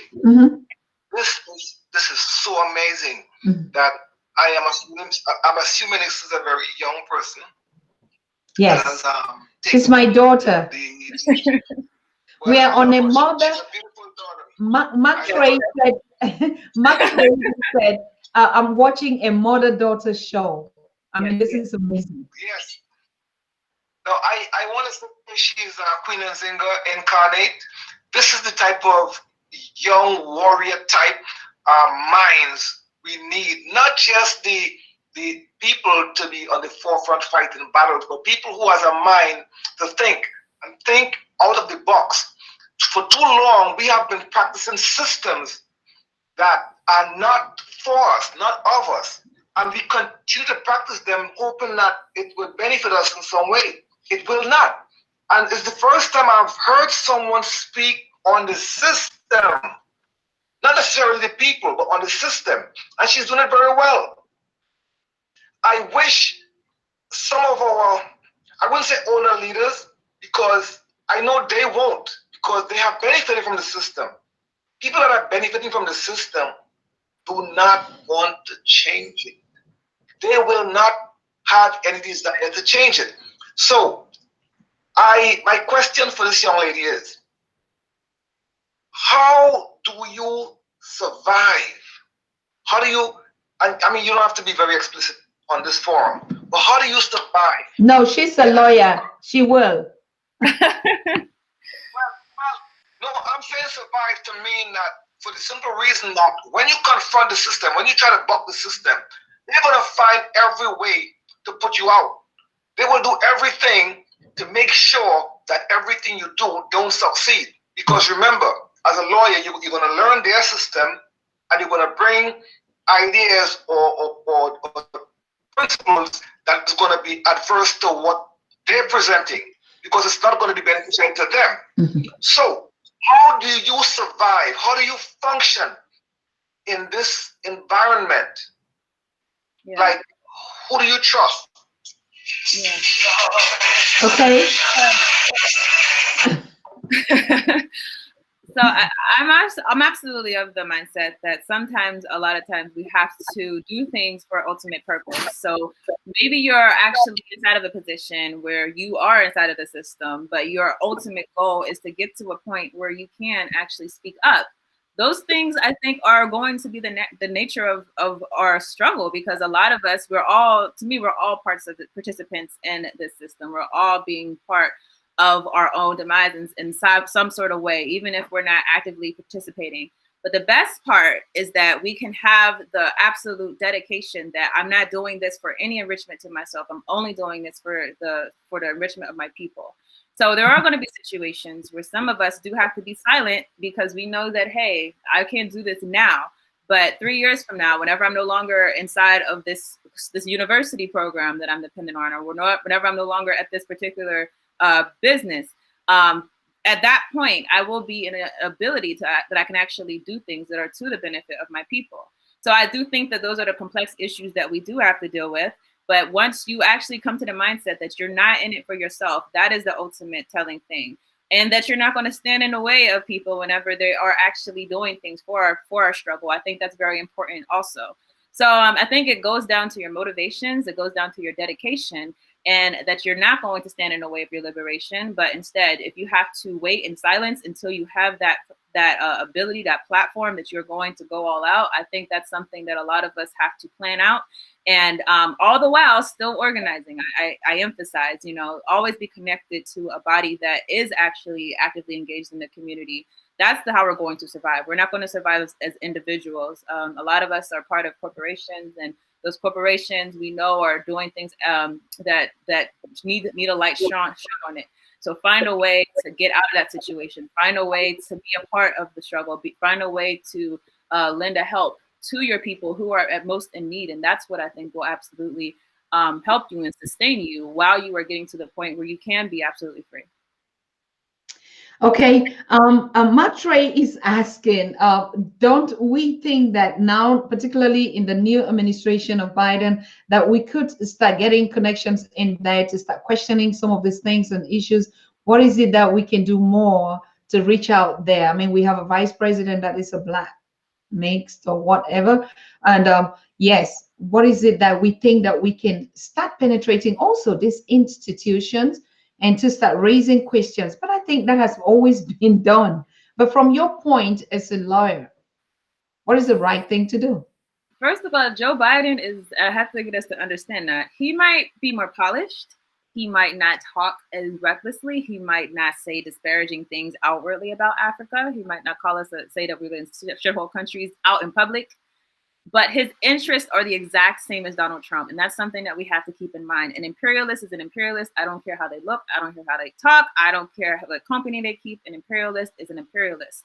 By that, I mean that Joe Biden is committed to the domination of the United States of people who are not similarly situated. We know that the United States is complicit with Europe inside of the neocolonial scheme. We know that the United States has many military exercises that are going on throughout not just Africa, but throughout the whole world. We cannot be of the mindset that because someone is more polished or because they have a Black vice president, you should look more deeply into Kamala Harris. She is someone who has a track record as being a Black prosecutor and locking up many Black men, penalizing Black parents, Black mothers. She has a really horrible track record. So having him being someone who speaks better, someone who's nicer, someone who might have Black friends, and a Black vice president, that does absolutely nothing to derail the purpose. We should understand that the office of the presidency in itself is a neocolonial instrument. And you cannot be a good president in the United States. That's the funny thing I tell people when they were like, oh, Obama, what was he supposed to do? I'm like, listen, I'm sure he was a very good president for the United States, because if you're going to be a good president by the standards of white supremacy, you're going to have to basically take part in the global oppression of African people and other people. That's literally a part of the job description. Look at it as written into the job description of being a president. So Joe Biden, if he's a good president, he's going to be good and continuing on the same interests. And he's going to do the same thing that Trump does, but he's going to do it inside of a way that might be more palpable.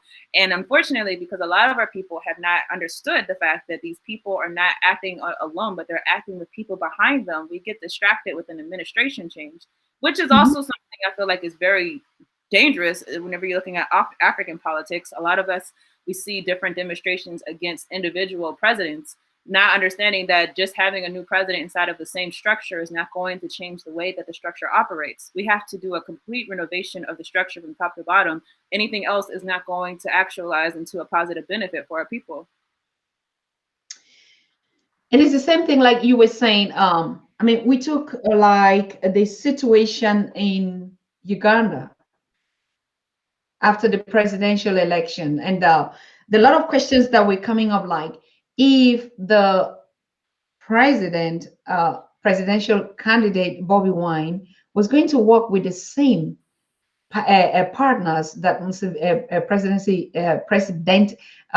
Museveni did. So what difference would it make? Is it just because another new young face will be sitting there but doing the same thing? So now we're going to take again another 36 years to get up to 80 years?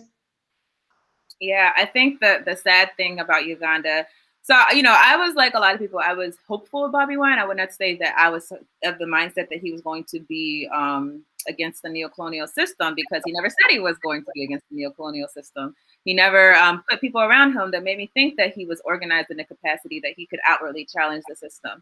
So I was always hopeful, but, never of the mindset that he was going to be who we would need, someone who's going to challenge white supremacy, not someone who's going to comply with it.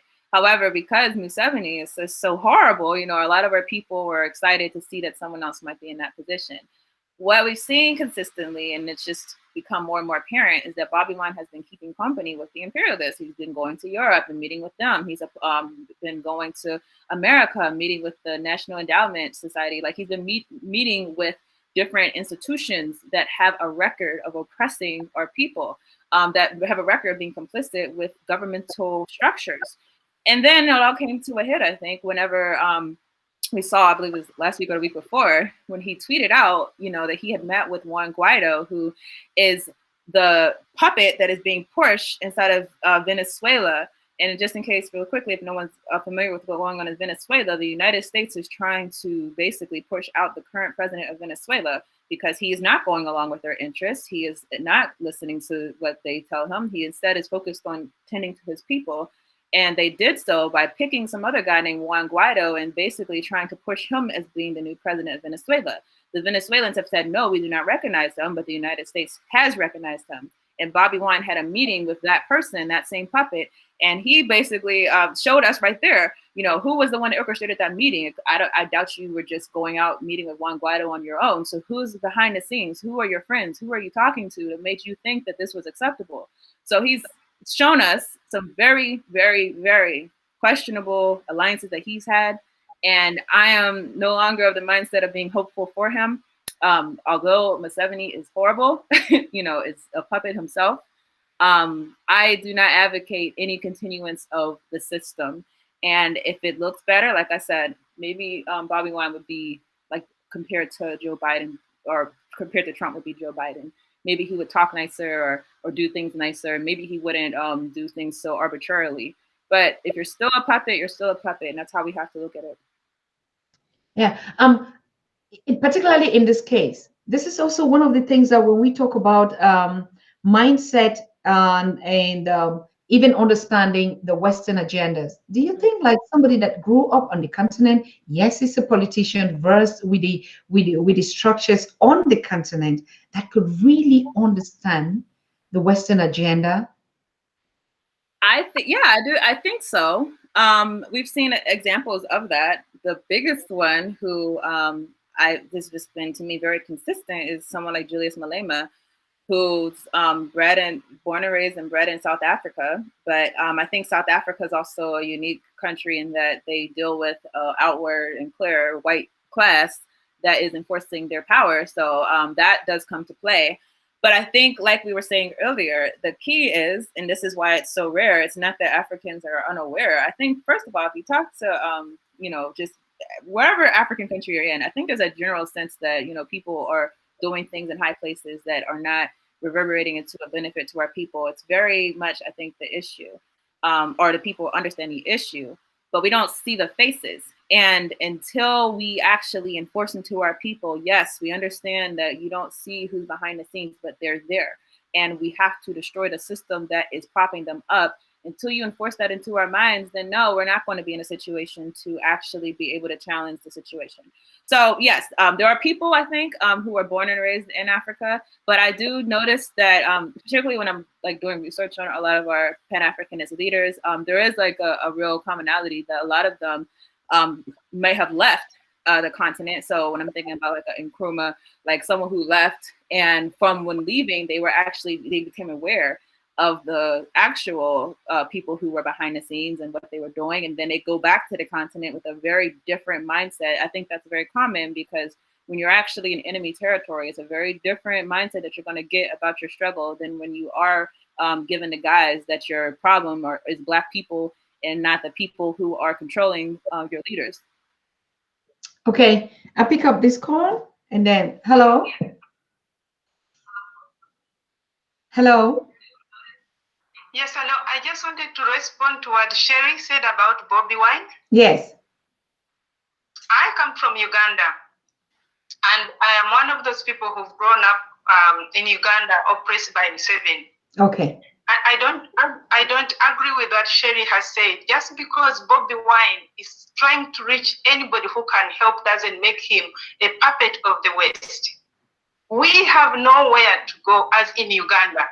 The courts of law don't work. There's nobody that Museveni can listen to. The only reason that Bobby Wine tries to go out to the West is to get a voice out there. So I don't agree with what Sheree has. Are you hearing me? Yes, go ahead.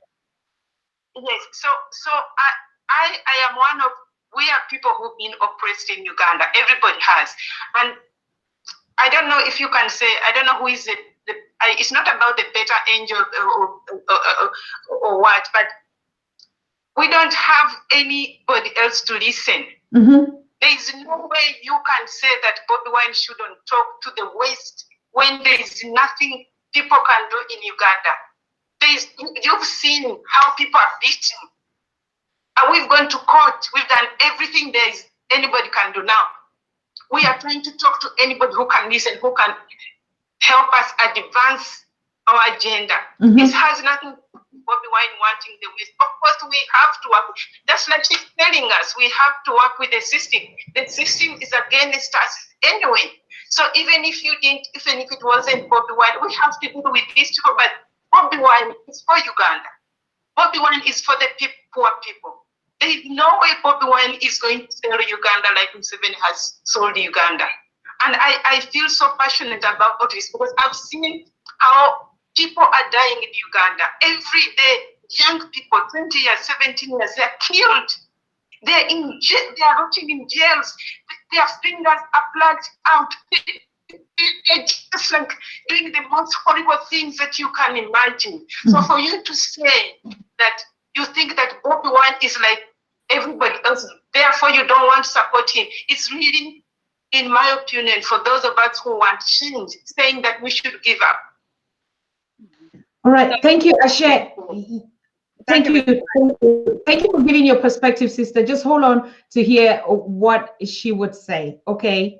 I know we feel it all, and all of us are on the same purpose. We're all bleeding for that. Yes. Whoever would be that would rescue to save a soul for 1 second, really, like we would be going out even for those that we say yes, but they're still better and saying something what is actually happening. So thank you so very much, sister. Take your hat up. Sheree might have said that, but just listen. Yes. We are all for that voice out there in Uganda, for all of us, my sister. I mean, like never before. We better choose someone that we say, okay, maybe we take and groom, but we know that we can advise along the way because he's younger. But we're just saying the things that we think that in future we should avoid. Okay, so just hold on. Thank you. Yes, thank you, sis. All right. Yes, I can just respond. I did want to emphasize that it's very clear Museveni is horrible. I mean, there's a long history. He's been the president for a long time, I believe for 5 presidential administrations in America. We understand that. But if you have to understand the fact that people are always planning around your movements, people are always trying to make sure that their interests are maintained, then you kind of have a different view of what's going on. Museveni is funded by the United States. That is very clear. He is funded by the United States. He is a United States puppet. So if you see the same people who is funding your oppression, I want to emphasize the United States and other Western powers are the ones who are funding this man. He would not have the power. He would not have the military to be killing the people in Uganda without that funding. The military presence, he would not have that ability to oppress our people in Uganda. So if the same people who are funding the current administration are now becoming close to and meeting with and inside of their very compromising positions with someone who also maybe has good intentions, but if they're coming around that person, you have to understand they're coming around that person not because they think that he's going to go against them. Otherwise, this person would be demonized in the press. And the thing that has made me very nervous about Bobby Wine is that we don't see him being looked at as a pariah. We don't look at him as a Julius Malema. Malema is very demonized in the Western press. Bobby Wine has been giving very good press by the Western powers. So that's another thing you have to be nervous about. And the ultimate thing that we have to make sure that we are clear on is that we do not want a situation where we're just replacing one person inside of the same system with someone else who's going to make us feel like we're inside of a better situation. Like I said, maybe he would do things differently than Museveni. But if the oppression continues, there has to be something that we're going to look at as being adverse to our interests. Oppression being that the resources in Uganda are the resources going to the people. What is Bobby Wine's plan to ensure that that's not going to happen? What is his plan to make sure that the West are not going to control Uganda? What is there a plan? What organizational structures does he have supporting him so that he can actually execute that agenda? What has he said that has made the West nervous? Nothing. Those are all things that I look at, and I think, and I'm very sympathetic, because I understand that the situation that we're presented with is something that's very dire, but we have to study history, and we have to study what has happened in other countries. Bobby Wine is not the first person like him. That's what I want our people to understand. There's been a long history of other people who have come up and rose up inside of our countries, and maybe at one time they were supported by the people. But once they get into position, the West sees that, okay, we can control this person, and then they start putting their agenda through. And the next thing you know, 40, 50 years from now, we're inside of a similar situation where everyone's saying we have to get him out. A lot of the people who are still like, we had to get him out of power. Look at their history. At one time, they were the movers and shakers. At one time, they were the young people who were speaking to the people who are going to change everything. Look at our history. We cannot learn from our present situations. We have to learn from what has already happened. Otherwise, they're just going to continue deceiving us. And the last thing I'll say on this is that I want to emphasize the person who Bobi Wine met with is someone who's trying to push into a country that is sovereign. Venezuela. He recognized Juan Guaido as the president of Venezuela. That action is not something that can be excused, period. There's no excuse. I don't care who you're trying to reach out to. You do not align yourself. You do not support someone who is going to go in line with Western interests. Venezuela is a people who have been very good to African people. We believe that Pan-Africanism, we have a global liberation. We understand that our people are facing imperialism, not just in Uganda, but in Venezuela, not just in Venezuela, but in Haiti, all over the world. So if we are a people that are looking at our problems globally, we cannot be so confined within our domestic affairs to think that that is going to be the solution just to get this person out. We have to be able to unite with others who are facing similar entities. And what Juan Guaido is trying to do, what the United States is trying to do rather with Juan Guaido, they're trying to get control of that country. So if he's aligning himself with that, that's very serious. It cannot be negated. I understand that there are very serious issues going on throughout our diaspora and our people are dying, but we have to stand for justice and we have to stand for what's right. We have to stand for liberation, and any captivity of any of our people cannot be thought to be a benefit to us if we align ourselves with the West. I would take even the example in Cameroon, the southern region of Cameroon. It was the same thing. There's been a genocide and a war going on, and on daily basis, people are murdered. And in the first place, everyone was just calling, oh, we're waiting on the United Nations. Oh, we're waiting on the peace. Every day, people like, oh, can't you see they're killing our people? They're raping our women and our children every day. It has been 4 years. Nothing has happened. It is going even worse. Now, when we see this kind of Uganda, yes, like I identify, but we've seen blood years, and in my own, even in the Saudi, it's happening on daily basis. Now, what is this telling us exactly? It is telling us that no other person out of us would help us, no matter how we say it. No matter how emotional they are, we are only spilling more. We're just only calling in and even facilitating. That's a fact. We are on our own journey to say, how can we solve these challenges by ourselves? How can Bobi Wine and President Museveni say, even those laws that we were saying were not made to favor you, us Ugandans? No, they were just made in the interest of others. Now we begin to look at those agendas, who funds who. And then secondly, another thing that I see, particularly in these political things, I'm not a politician, really, I don't admire it, but we are talking about it. Most often when you start picking out on those things that exactly that same former president or President Museveni spoke about, Bobi Wine has been listing statements upon statement that he made at his age when he was there. To be honest with you, he was also at that young brain really fighting hard for his country. Until you step onto that board, you start doing the same thing. We have seen it not only on the continent, even in the diaspora, Europeans or whatever, politicians are the same. When they go for election, they start promising. The moment they get there, you don't recognize. So that is the question we keep asking. Should we begin to refurbish the same thing? The same President Museveni was there at his age, promised the same, and we all danced and jubilated and sang. And today, so what is it that we can already learn from this past to say, this way the mistakes that we made?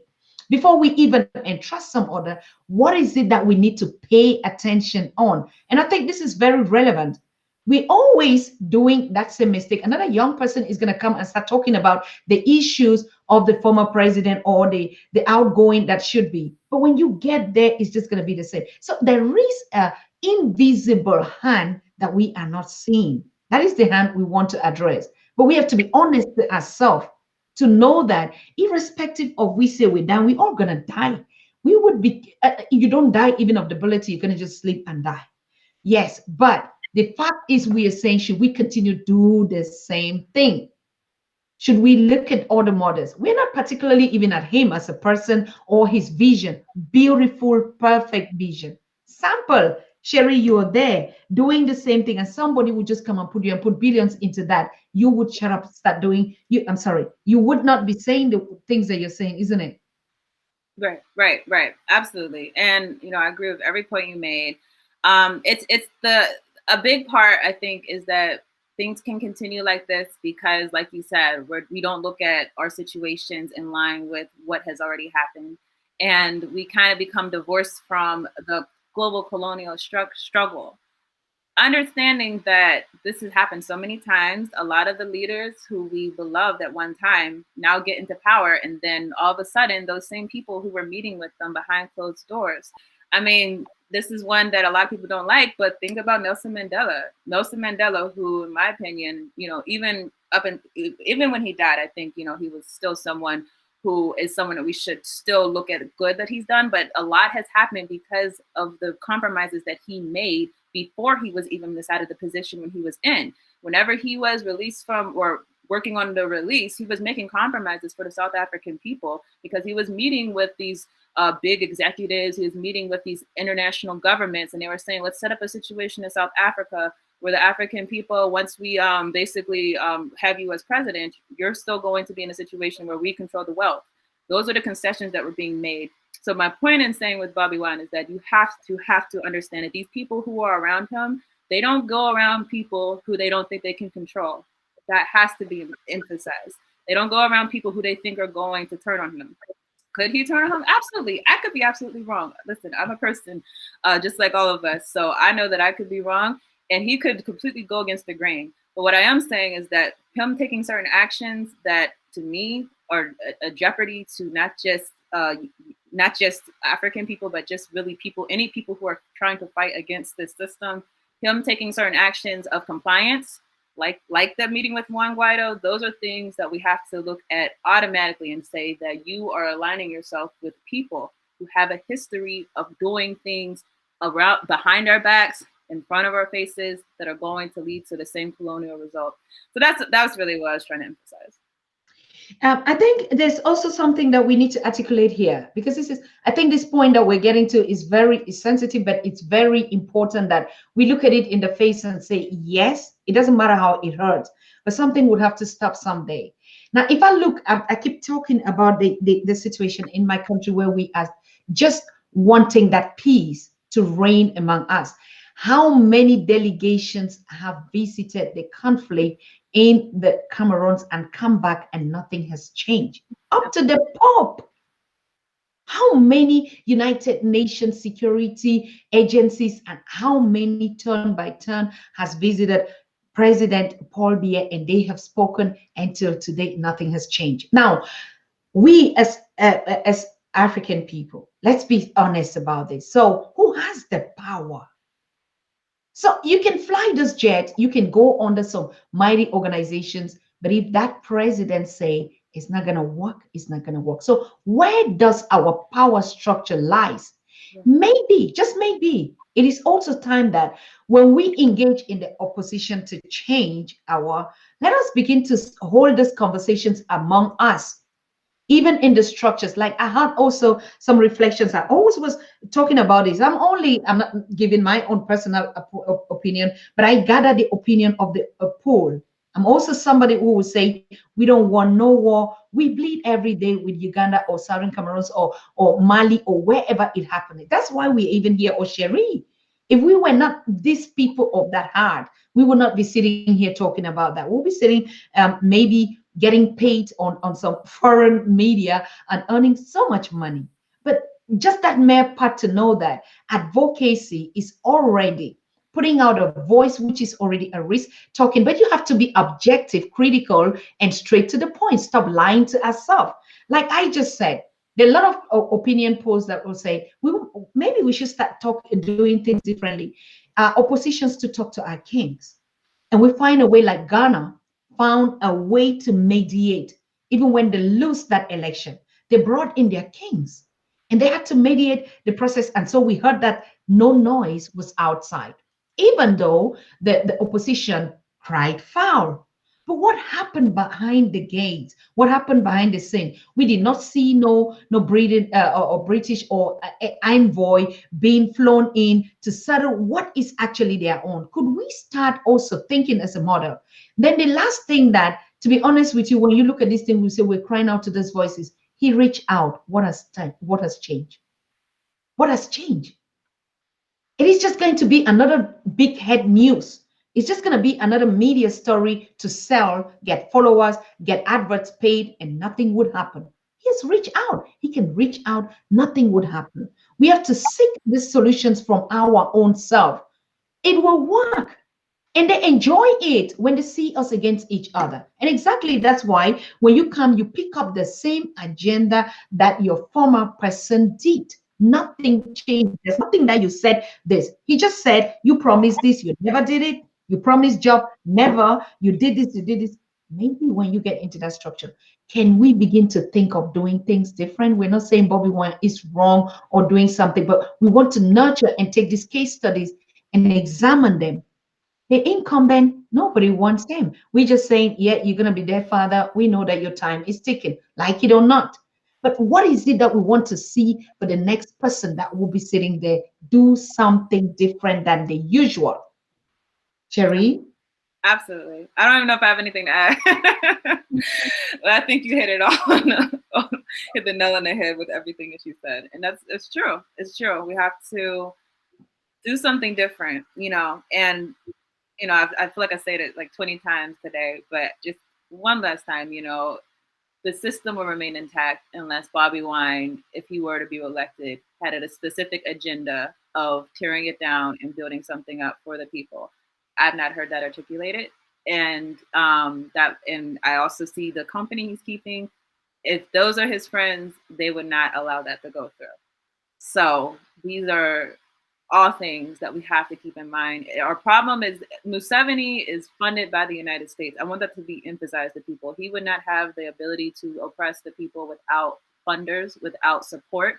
Clearly, the people of Uganda are not for him. So who's the one that's actually propping him up?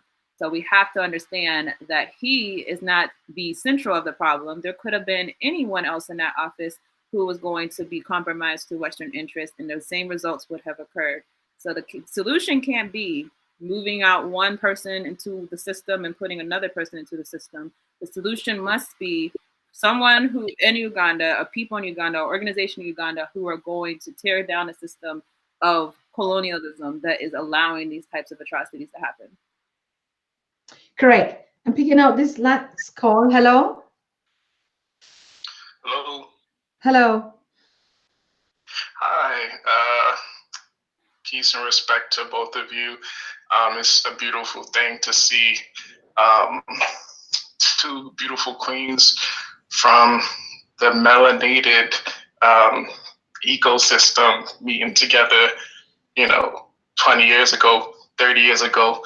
Probably none of our ancestors could imagine that we would have such direct access to each other and be able to expose kind of the root of what's been going on in everybody's community. You might think it's different, but you dig further enough, you realize, wow, it's the same pattern. So I'm appreciative for the work that you're doing, Queen Annie Tata, and I leave the Susan, but I'll leave the Susan for a little bit later. Don't worry, throw that out. Yes, and definitely Queen Sheree for your work. So my question is, what section or category of the law would you say, Ms. Sheree, that is most valuable for the African diaspora and people on the continent to focus on? Because sometimes our people can get into the law and become even more of a problem to us than a benefit. So what section should they be focusing on at this time that you would say is most critical to study? Does Moorish law have any standings right now with our circumstances, and is there any difference in that? Do you have any insider knowledge on that? Also, What else? I think that's it. Yeah, that's all for now. I'm just gonna listen. Thank you. Okay, thank you. Before I give you the floor, Sheree, I just wanted to. I know our sister out there from Uganda. Hey, Queen, I still feel this pain because I have the same pain like you. What we're saying is we should look for other alternatives, and I would like you probably that we get in touch with Sheree and begin to look for alternative solutions. Why I'm saying this to you is because, like you said, if we are just saying that it means you should give up, no, you should not give up, but maybe we should shift the paradigm of our thinking. And why not? You can stand up and be that voice that will make things work in Uganda. It is exactly you that we want. So let us meet together, even on a private, talk about all the possibilities that we can help our people. Why not? We can book an audience, even with President Museveni. I have that on my plan to really ask him, what is it that we need to do for you to stop these killings? What is going on? Get an insight picture. What is even the reason for that? We daughters should be going to them as well. Let them kill us, right? So, yes, we can talk about this. Don't get frustrated. Don't get like disappointed, like, okay, now that we're saying don't reach out, so we just give up and let them kill us. No, Queen, you have to work differently. So we will get in touch with you and we will work out something. There would be something that we would handle. That's our own force. That's the women, particularly like Sheree. Over to you, Sheree. I just wanted to make that out. Right. Thank you. So Moorish law, I do not even know. That's something I have not looked into. So let me say that first and foremost. I can't give a perspective on that. That's something I should probably put on my to-do list. As far as what I think we should be studying, we should certainly be studying human rights law, meaning the law that even the colonists have written out, because we understand that we study these systems so that we can use it as a tool for calling the system out, but also a tool for mobilizing our people. In addition, I think that we have to study the laws that have been put into our different jurisdictions, wherever you are, understand the roots of those laws. As we've spoken about in this program, these laws were not created by us, or created to reflect our indigenous customs and history. These laws were put into place really to oppress us. So we should know the local jurisdiction, what laws are happening. I'm very interested in the African Union, because we know the African Union has legal bodies that are a part of it, because whenever I look at the laws of those legal bodies, it looks very similar to the laws of the United Nations. So that tells me that this is something that is being reverberated into African discourse by either the colonists or by those who are similarly situated and aligned with those interests. So those are the things that I think we should do. And then ultimately, I think that we, as keeping with, I think, a lot of the things of this program, go back and look up what was happening with our people prior to our people being colonized. Because once we rid ourselves of the colonial system, we have to have one that is reflective of African history, African people, and African values. There's a lot of history behind that, of communalism, of people making sure that we're taking care of our people, making sure that we're not standing adverse to our people, but mediating, having arbitrators. There are so many ways that I think we could bring that into a modern realization of a law that would govern our people. So those are things that definitely should be studied. Not all of them have I gotten to, so those are also my to-do list. So those are things that we should all be doing together, I think. Absolutely. I mean, I would join that program. Whatever thing that you think that you can even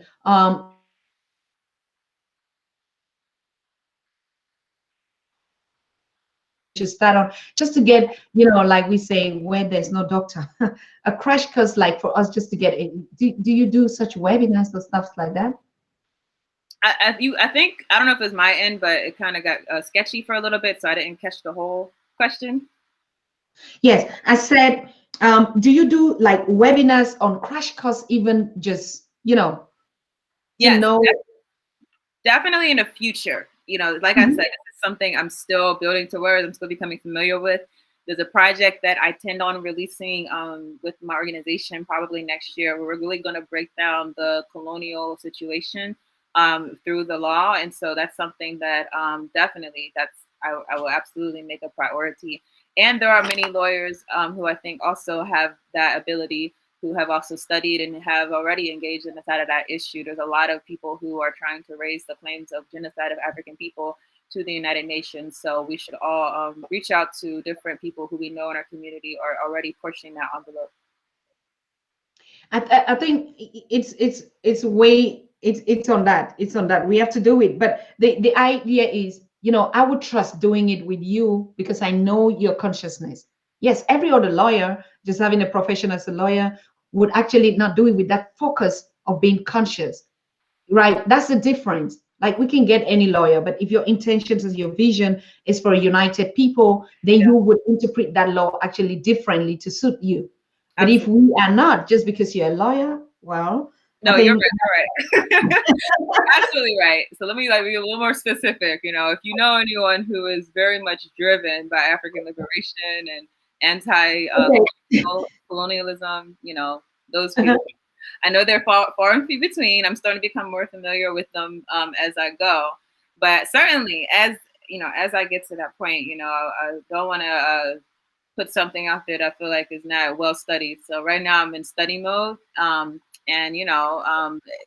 think that, we all can also learn a lot of what's going on just from reading about the history of the creation of the United Nations, of the creation of different legal bodies. That gives you a real full picture of what they were trying to control whenever they created these institutions as being the last ones who we appeal to whenever our governments have given up. Okay. Wow. Thank you so very much. And I think we're coming to the end of this show. Kobako Sauce is already saying good night, my people. I can't hold it again. I'm so tired. Thank you so very much for moderating and collecting. There's so many likes. Honestly. I mean, we are so grateful to have you, and all of you that have been contributing through your chats and I've seen it really has been a warm evening today. And yes, we want to thank our princess, queen, daughter, everything, empress. I mean, I will be getting in touch with you. I need to get my lecture. You are my teacher, daughter. You are my teacher. Yes. I mean, no, we have to start getting down to these things. Let's be honest about it. Yes, I would like, even just recommending some books where we can start, and we can start doing live webinars, just getting the idea into educating our people about what kind of rights and how they can just even stand up, whether it's women or it's abuse or it's children. There has to be a global something that is educative on it, that we're doing the Pan-African Institute, to give these things out. I mean, I did be ready to volunteer for you and do that even on the Pan-African Daily. But another one thing that I'm giving you a handshake. I'm giving you a handshake to say, hey, Sheree, we will really love you to host your programs also here. Like, we get access to what days you're doing your show, so we can connect also for our viewers on the Pan-African Daily TV and put that also live, because you're doing one of the, I don't know, you're just you. I can thank you so much. But the only thing that we can do is actually, like, always put your program here for you to, but not me hosting you, but you being on here and educating us, and so I can relax to unlearn. So yes, I am so looking forward, and that we would arrange it, yes, in the back. Thank you for all the like button, and thank you, I know Coffee, for moderating, and Johnny Boy. Yes, you have all been awesome tonight. I mean, I tell you, Matre, I still love that. Yeah, that you say mother and daughter here. Mike Simkele, I see you all, and Obiaman. I hope I'm correcting. The boss man is here also. Masho, Lawrence, Mikia. Oh my goodness. Yes, I mean, you all. Awa Yombi. I'm seeing you probably for the second time. Curry Banks, right? Hey, I mean, you guys are awesome. The whole team of the Pan-African Daily TV say thank you to you, Queen Sheree, for being here. Naisha, shout out to you, daughter. She's watching and like, wow, I didn't know she was such a big lawyer. I'm going to work hard. I would work hard. Thank you so much. I've appreciated this. This has been very fun. So thank you so much. Hotep to you, my queen. Greetings to our family out there, our son and our king. And we cannot wait to have you, like we say, collaborate on showcasing your projects on here on the Pan-African Daily TV. Good night to you. One last word for your audience, Sheree. Oh, just if you want to connect with me, YouTube channel African Esquire TV. On Twitter, Tierney Sheree. On Facebook, Tierney Sheree. On Instagram, Tierney Sheree. And again, my email, African with a K, Esquire, ESQ@gmail.com. So I try to be as responsive as I can. So I definitely look forward to connecting with more and more of you. Super. Thank you so very much. It was a pleasure. And good night to you, or good afternoon to you. I mean, to us, it's a good night. Yeah. To us, this was a good night. All right. Yeah. Good afternoon to you out there.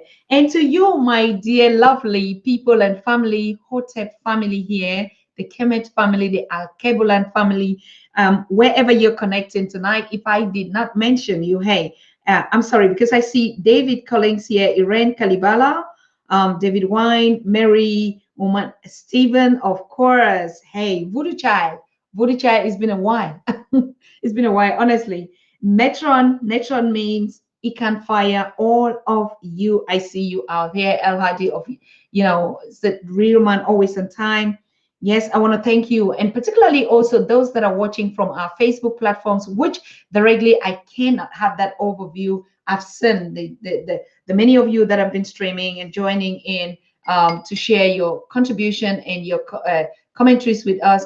Thank you so very much. It's a wonderful Saturday evening, and I wish you all a beautiful weekend. Go out, relax, take care. Social distancing is still very the topic at which we're talking about, but of course you can hang out even at home and make yourself comfortable and joyful. Learn to love yourself and to give yourself that love. Use that spirit and that space for you to make the most beautiful and happiest moments for you. That is what I wish for you tonight, ladies and gentlemen. Good night. And tomorrow, as you know, we are not live.